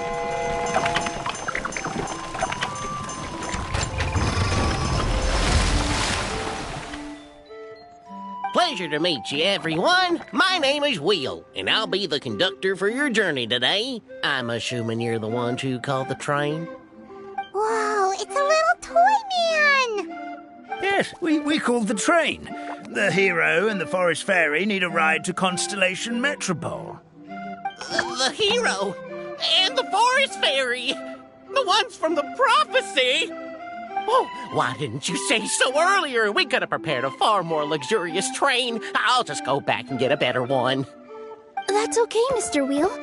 We're trying to get to the city as fast as possible. We just need you to get us across the sea. In your capable hands, I'm sure we'll get there in no time. Of course, my lady. It would be an honor. Well then, all aboard, sit anywhere you like. We'll get a stunning view of Simulanka no matter where you're seated.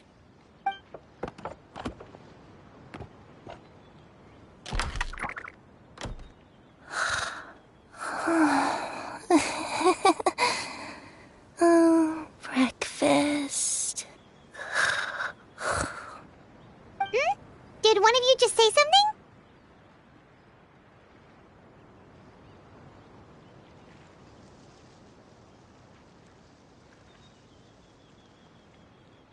Wasn't me either. Breakfast. Oh, come back. Sounds like the voice is coming from inside the train.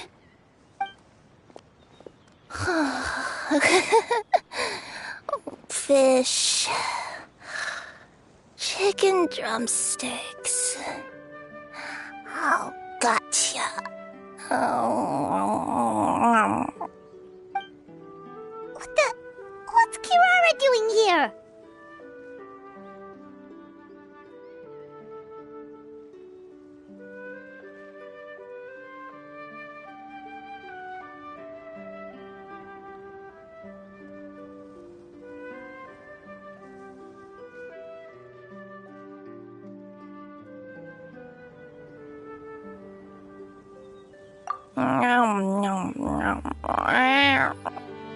Is she a friend of yours? Oh, let Paimon introduce you. This is Kirara. She's...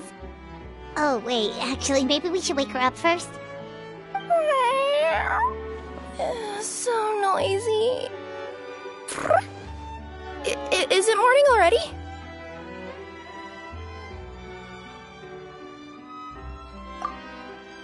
Oh, morning. Huh? Traveler! Paimon! It's you?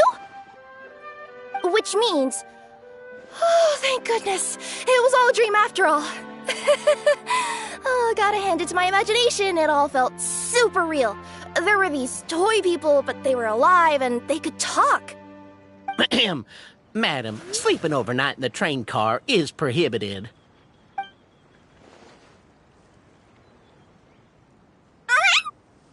It wasn't just a dream? It's alright, Kirara. Apparently we're in a world called Simulanka. We got here yesterday, too. Simulanka? So, that's what it's called. I spent all day yesterday wandering around this one city. The toy people called it Constellation Metropole. I was trying to find a way to get back home. I was seriously starting to think I'd gotten on the bad side of some great yokai and gotten swallowed whole. I take it you're Inazuman then, Miss Kirara? She sure is. But, Kirara here is kinda special. Let Paimon introduce you for real this time. Kirara is a Nekomata from Inazuma. She works as a courier for Komania Express. Nice to meet you. I'm Nilu, a member of Zubair Theater. You can usually find us performing in Sumeru City's Grand Bazaar. Right now, though, I suppose I should introduce myself as the Fairy of the Forest of Blessings. Oh, you're Nilu! I've heard a lot about you from my deliveries in Sumeru. I even saw one of your performances back in the day. You're an amazing dancer. But, did you say you were a forest fairy? Oh, yeah, that's her new identity here in Simulanka. Oh, speaking of new identities, looks like you got a new outfit yourself, Kirara! Yeah, I know! It confused the heck out of me yesterday. I just woke up in a set of brand new clothes I'd never seen before. That must mean you have a big part to play here, too!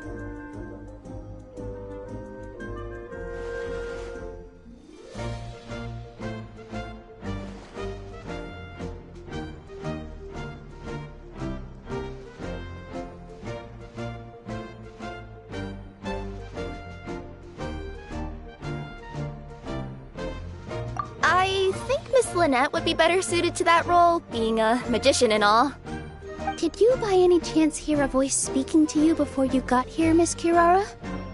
A voice... Oh, yeah, I did hear something, but I was so freaked out my tails got all tangled, so I, didn't catch much of what was said. Sorry for the interruption, but this Nekomata friend of yours, she doesn't eat hamsters, does she? Or frogs? Oh, no need to worry, little guys. I would never do something like that. Well, unless I've been out in the wild too long without anything to eat. Oh, speaking of eating, I am getting a little hungry.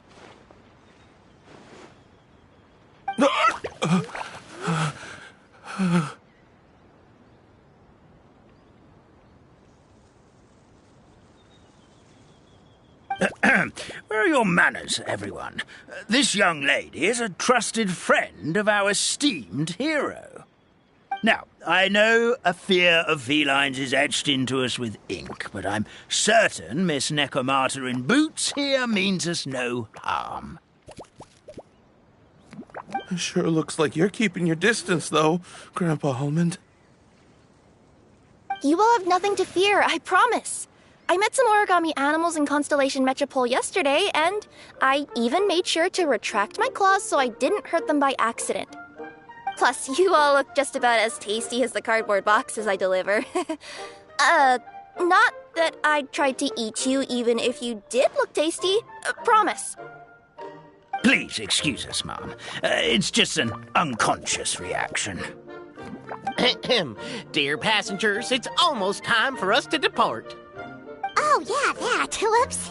This turned into a pretty long conversation, didn't it? All right, let's get on the train. You coming with us, Kirara? Mm-hmm. I'll ride with you to the next stop. There's a place near the Metropole that caught my eye yesterday, so I want to go explore it today. Then all that remains for me to say is, on behalf of the Forest of Blessings, thank you once again for all you've done for us. May the Goddess of Fate be with you and bless your journey, Madam Fairy, Miss Nekomata in boots, and our brave heroes. Please do visit us in the Forest of Blessings again, once peace has returned to this land. We will. We'll definitely meet again. Take care, Grandpa Almond.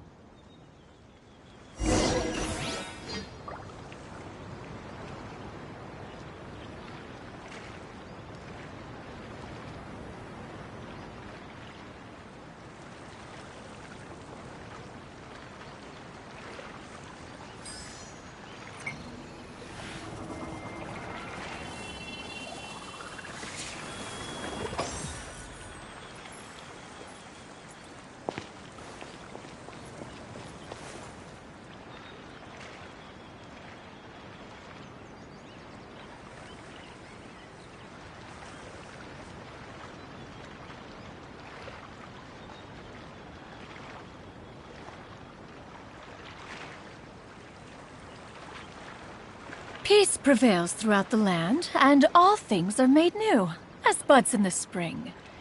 This is an auspicious era for humanity.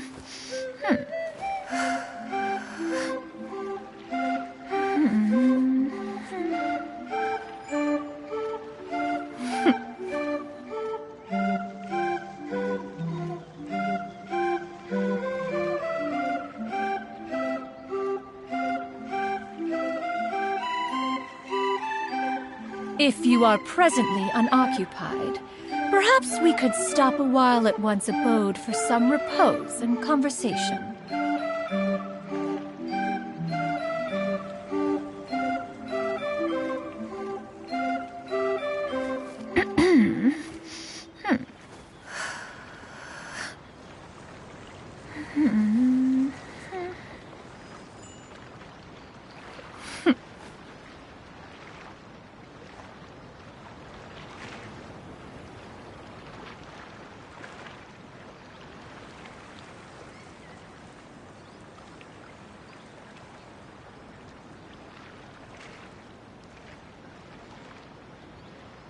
The secrets of the mechanical arts are too profound to convey in a few simple words. Oh, but why must the listener grow weary whenever I begin to divulge them?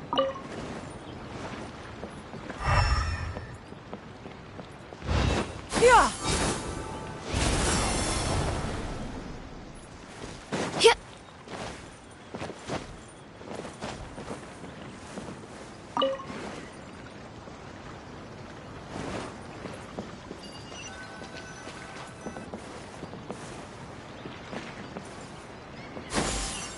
Skyward!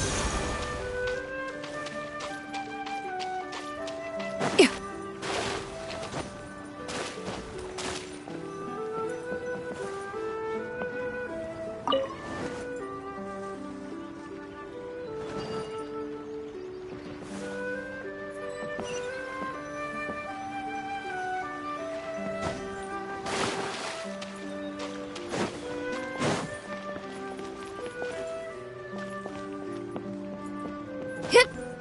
Huh! Yeah! Scatter! Skyward!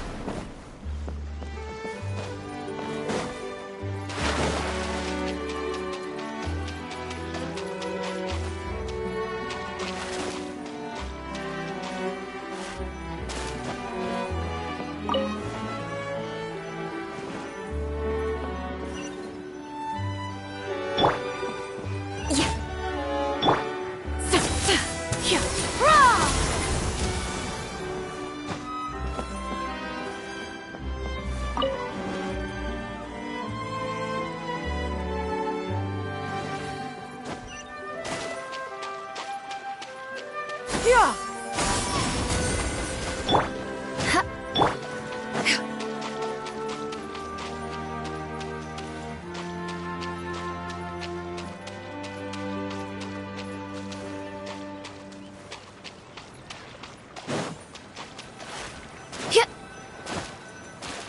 Yeah! Skyward! Scatter!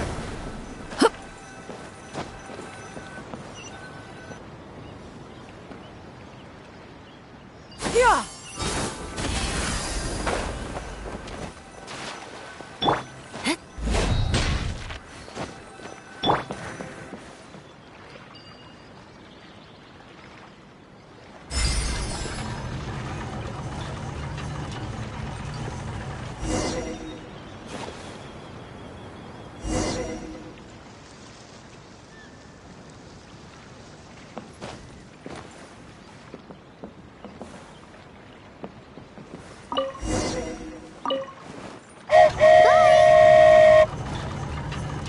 Have a safe trip! Wow, a train ride over the sea? What an incredible view! Please keep your head and arms inside the train at all times. We don't want anyone falling into the sea.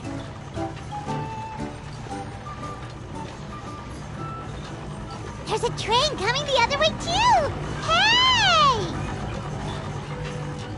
And now that the fading disorder is cured, I'm sure the forest will be a lively place again in no time. I gotta go explore that forest at some point. It looked so pretty from the train. I just hope they, won't be too scared of me. We'll be arriving at our destination shortly. Please prepare to disembark.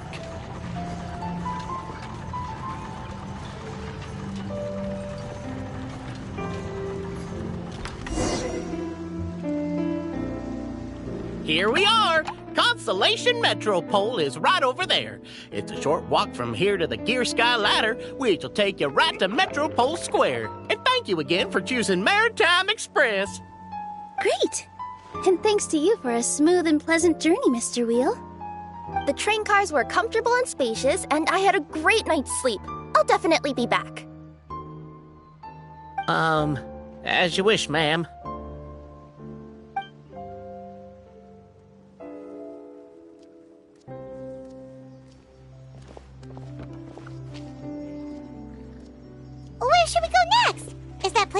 check out nearby? Mm-hmm. I took a walk around yesterday and it felt like there was something weird about it. So, I think I'll indulge my curiosity and go investigate. Want us to come with you? It's okay. You guys go ahead and visit the Metropole for now. Hopefully, that's where you'll be able to find out some more about this world. I pretty much explored the whole place from the rooftops yesterday, but for some reason, this is the place that caught my attention. You know what I mean, right? Like, when you get a stone stuck in your claw or something, it keeps nagging at you to dig it out, but you can't focus on anything else until you do. Don't worry, if you run into any trouble, I'll be there faster than you can say gold-level courier of the Comania Express. Okay, fair enough. We'll head to the Metropole then. Guess this is where we say bye for now.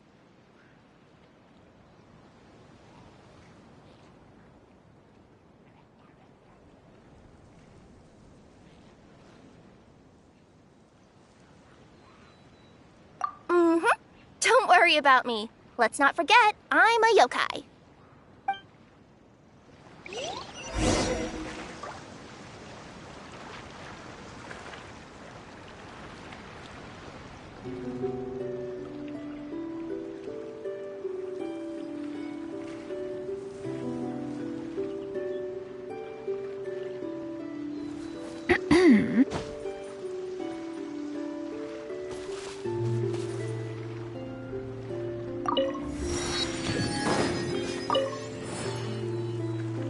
Hey, are you guys already finished with everything in the Metropole?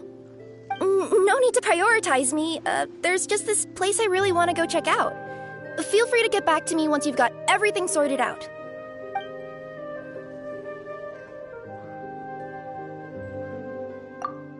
Great! Then let's go!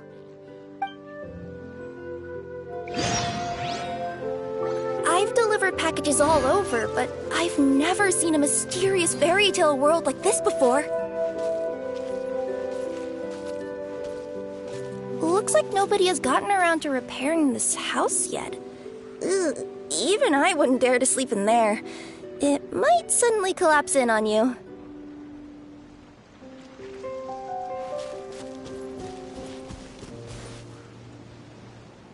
Nothing to see here either. Maybe we can find someone to ask? Aha! Over there! I bet we'll find some people there. Let's go take a look.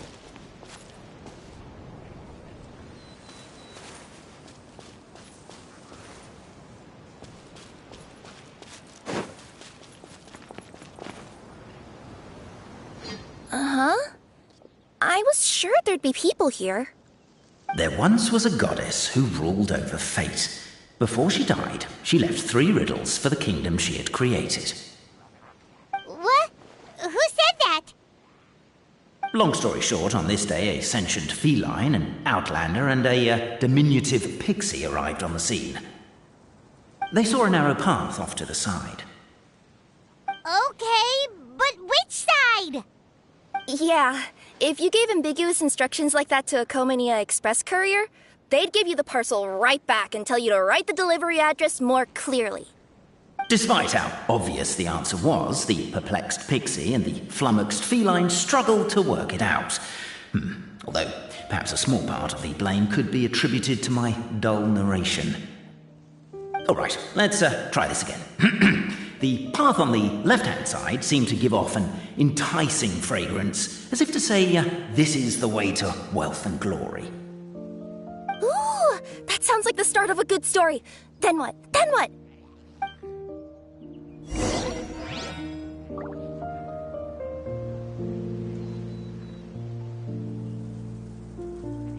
At the end of the path, the motley crew would soon spot a secret stone room. A prophecy had once foretold of a marquis who shall one day venture inside, and thus it is named... Are you sure you don't want to hear the rest? I'll keep this brief. Firstly, the place ahead of you is a secret room whose purpose, per the legends, is to await the arrival of a certain marquis. For that reason, it's called the future marquis's abode-to-be. Secondly, when you get inside, don't sit on the chair in the centre, or bad things will happen. There, that's all. Off you go. If you are presently unoccupied, perhaps we could stop a while at one's abode for some repose and conversation. So many summers, winters, springs, and falls, and now at last a hero hither strides. This realm knows not what lies beyond its walls. Its secrets mystify the world outside. Wait, new voices. Who are they?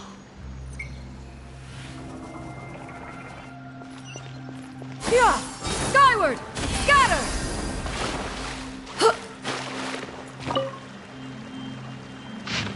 As golden sunlight fills the firmament, the tabletop engrosses your attent. Captivated by the epic poetry and enthralled by the outstanding storytelling, the Outlanders knew what their next objective was. Namely, to remove the clockwork key from the raised platform up ahead. Cabe, I just realized you said we all had to speak like bards, but every time you open up your mouth, I don't hear any rhymes. Yeah, I noticed that too. It's one standard for us and another for you. That's not fair, Cape.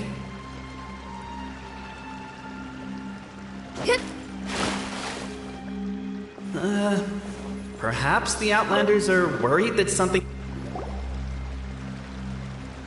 Stop the poem. We have a situation. Something's up with this person.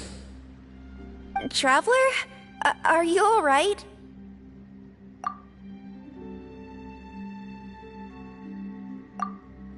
Come on, you can do it! This can't be how our story ends!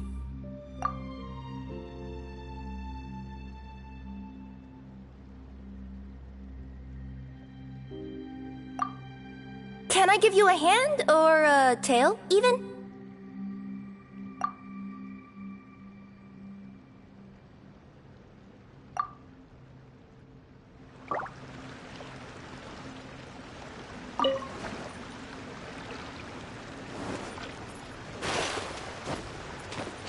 Yeah! Skyward!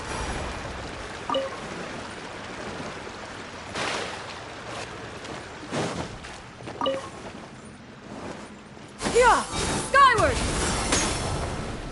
Strong as stone, firm as steel, the Outlander pulls, but it does not yield.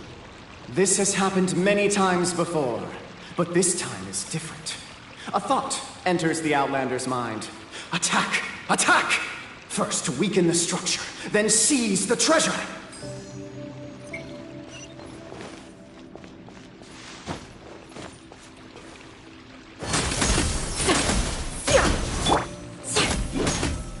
The attack now over!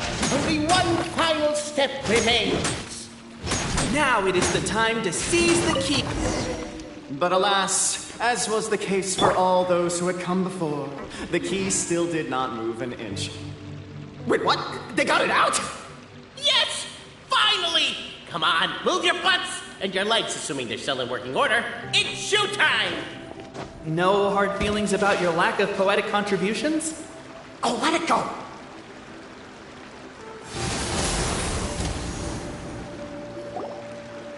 Ah! Welcome, esteemed and noble Outlander. Allow us to introduce ourselves. We represent the 3 great clans of this realm, having been selected as its authorized historical supervisors. Our purpose being to await the arrival of one such as yourselves, who shall remove the clockwork key. My name is... You're Cape, he's Albizzi, and that's Verano, right? You've done so much talking that we can already tell you apart by your voices. Aren't we missing someone, though? The guy who led us here to begin with? Who? And thus was born the long-awaited fellowship, destined to uncover the truth of the past. Allow me to quote, if I may, in the history of Constellation Metropole, a new page has begun. Him. Well, there's no fourth person, so which of you is the ventriloquist? Come on, out with it. We've never heard that voice before, but he sounds like he'd be good at reading bedtime stories to children. Well, whoever it is, I don't know and I don't care. Forget about him. We have far more important things to focus on. Like, where our journey goes from here. That key you hold is the pivot point about which the past and present of the Metropole revolve. However, between our three clans, there is some dispute over the historical record.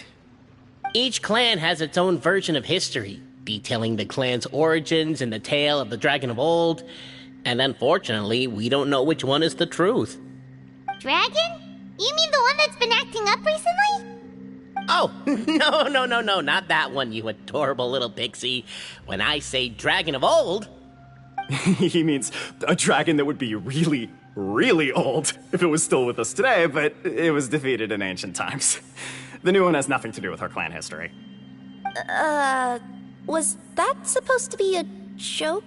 Anyway, so you've been waiting for someone to remove the key so you can finally explore the truth of the past?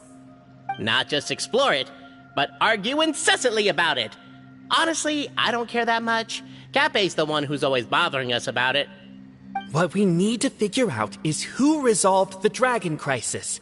We have to know that before we can decide which is the supreme clan. The moment you removed the key from where it was lodged, you became the honorary Marquis. We humbly beseech you, noble Outlander. Noble Traveler Marquis, we ask you to help us. You and your talking Puss in Boots and the pale floating pixie. Puss in Boots? Are you serious? It's better than demon feline, but still. Embrace it, my friend, embrace it. Most cats don't wear boots or speak, do they? I'm not even a cat, I'm a Nekomata. Now that you know the word, I expect you to use it. Please allow me to lead you all to a sacred memorial site. It will be much easier to explain what needs to be done once we are there.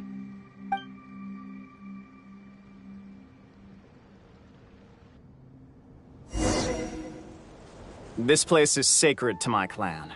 It's where our brave forefathers once took up arms against the dragon of old. After a bitter battle that dragged on for many days and nights, finally, our forefathers fought the dragon into submission, and it fled. They took turns, though. Some forefathers worked the day shift, while others worked the night shift.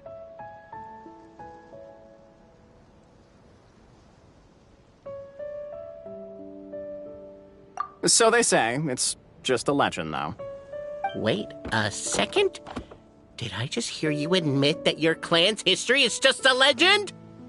History, legend, who cares? My clan was definitely courageous, that's the point. That's the truth. And isn't the truth what we've all been arguing about non-stop for all these years? Cape's words gave the traveler food for thought. Could it be that the truth in a fictional world is equivalent to fiction in the real world? But that would have to wait. Apparently, Cape was not alone in his pilgrimage to this sacred site. Unwanted company had arrived. The traveler and the talking cat, Nekomata, decided to teach them some manners.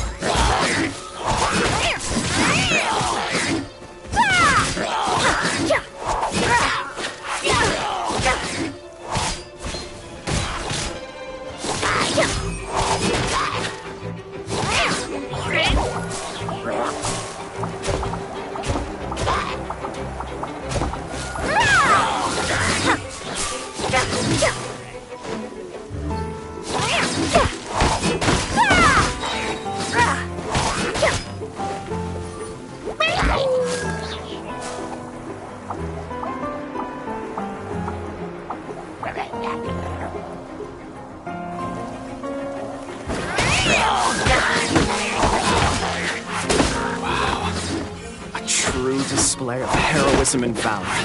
It was as if the spirits of my ancestors were fighting through me. I could be wrong, but maybe the Traveler Marquis is a lot more powerful than your ancestors. Technically, by saying that, aren't you implicitly acknowledging that my clan's history is, in fact... Your martial prowess and show of courage are a more vivid reenactment of my ancestors' feats that suit the modern aesthetic. Now, let's get down to business. As we all know, time is but an illusion. Time may flow line by line, page by page, or frame by frame, but usually it flows in the form of springs and gears. And that clockwork key you have in your hand can turn back time and make the past reappear. Well, actually, my view is that the illusion of time is more of a problem of consciousness. Gears power the body, while the body is the vessel of the conscious mind. But the mind cannot understand the dimension of time, so we experience instead an endless continuum of moments as the pinion of now turns along the rack of ages. I'm getting flashbacks to when I was delivering packages to the Sumeru Academia. A teacher once asked Albizzi what his greatest fear was, and he replied, dragons. Verano was asked the same question. He replied, time, and repeated the argument we just heard. The teacher then turned to Cape and posed the same question. He replied, Verano. The manuscript that tells the truth of the historical record, the blueprint to all of creation, the work of the great mage themselves. It can be found at the beginning of the gear rack, and on the very first page of the book. Paimon didn't follow all that, but basically, you're just saying that we need to put the key in and turn it all the way back? Exactly. It is said that in the beginning, the goddess of creation took the goddess of fate's manuscript as a blueprint, placed it under the goddess of prophecy's starry realm, and generated the world from a few magic arrays. So in a few moments, when the great clockwork key turns the local time here back to the very beginning, we will restore the magic arrays back to their original configurations. Hold on, isn't stealing part of the blueprint of creation a little dangerous? Also, how are we supposed to know the original configurations of the magic arrays? Well, the general shapes of the configurations have been passed down over the ages. They now form the family crests of each of our clans. So you'll just need to reference my family crest and join the dots accordingly.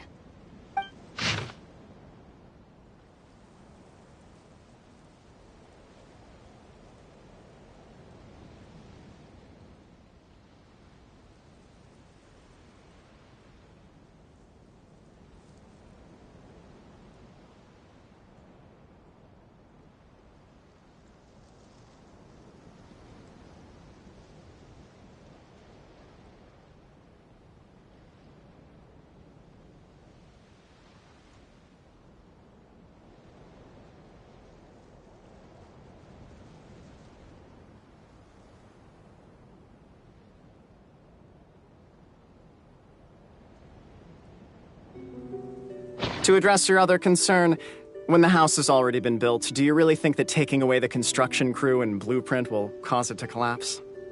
The Traveler Marquis prepares to insert the great clockwork key into the nearby keyhole.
guess we should start here?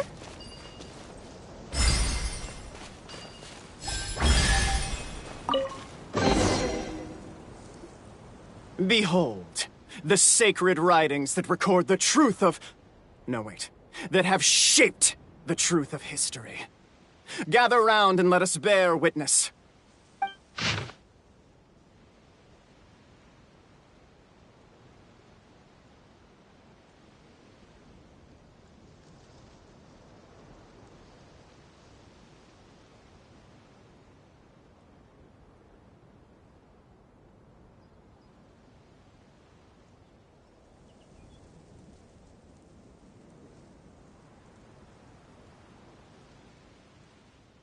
Feast your eyes, rejoice, and cheer, for this is the unquestionable truth.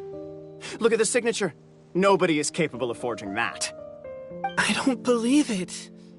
So, all along, our histories have been false? Don't lose heart, Albizzi. It does not follow from his is true that ours are false.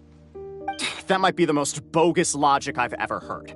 But keep up the mental gymnastics, Verano.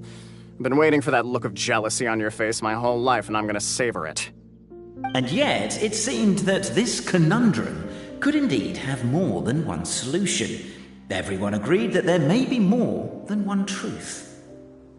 The party decided to visit the sacred sites of the other clans and see what their documents had to say. Isn't a narrator supposed to remain detached and objective? It feels like you're forcing a narrative agenda on us here. Well, whatever. I'm in a good mood. Let's do it. The instructions say to repeat the process 3 times, and besides, I'm looking forward to watching you both be sorely disappointed. Let's do my clan next. I'll lead the way. We'll need the key again, right? Let me see if I can pull it out. Yoink!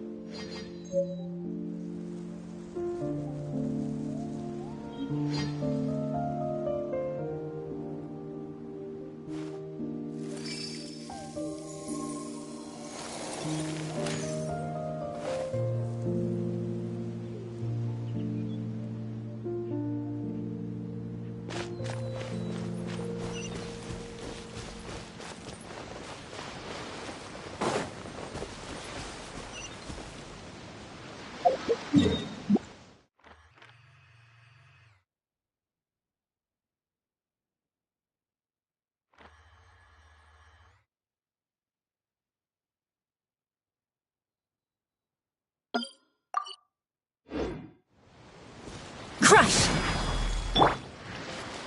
Yeah! Skyward!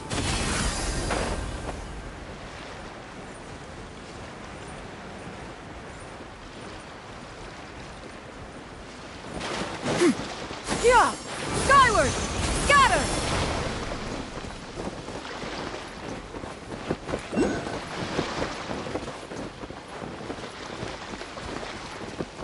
Yeah!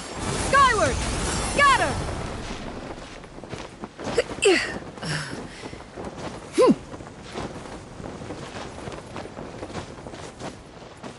Yeah! Skyward! Scatter!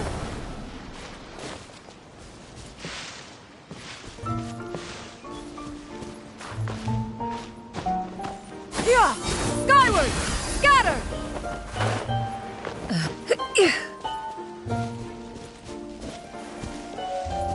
Yeah!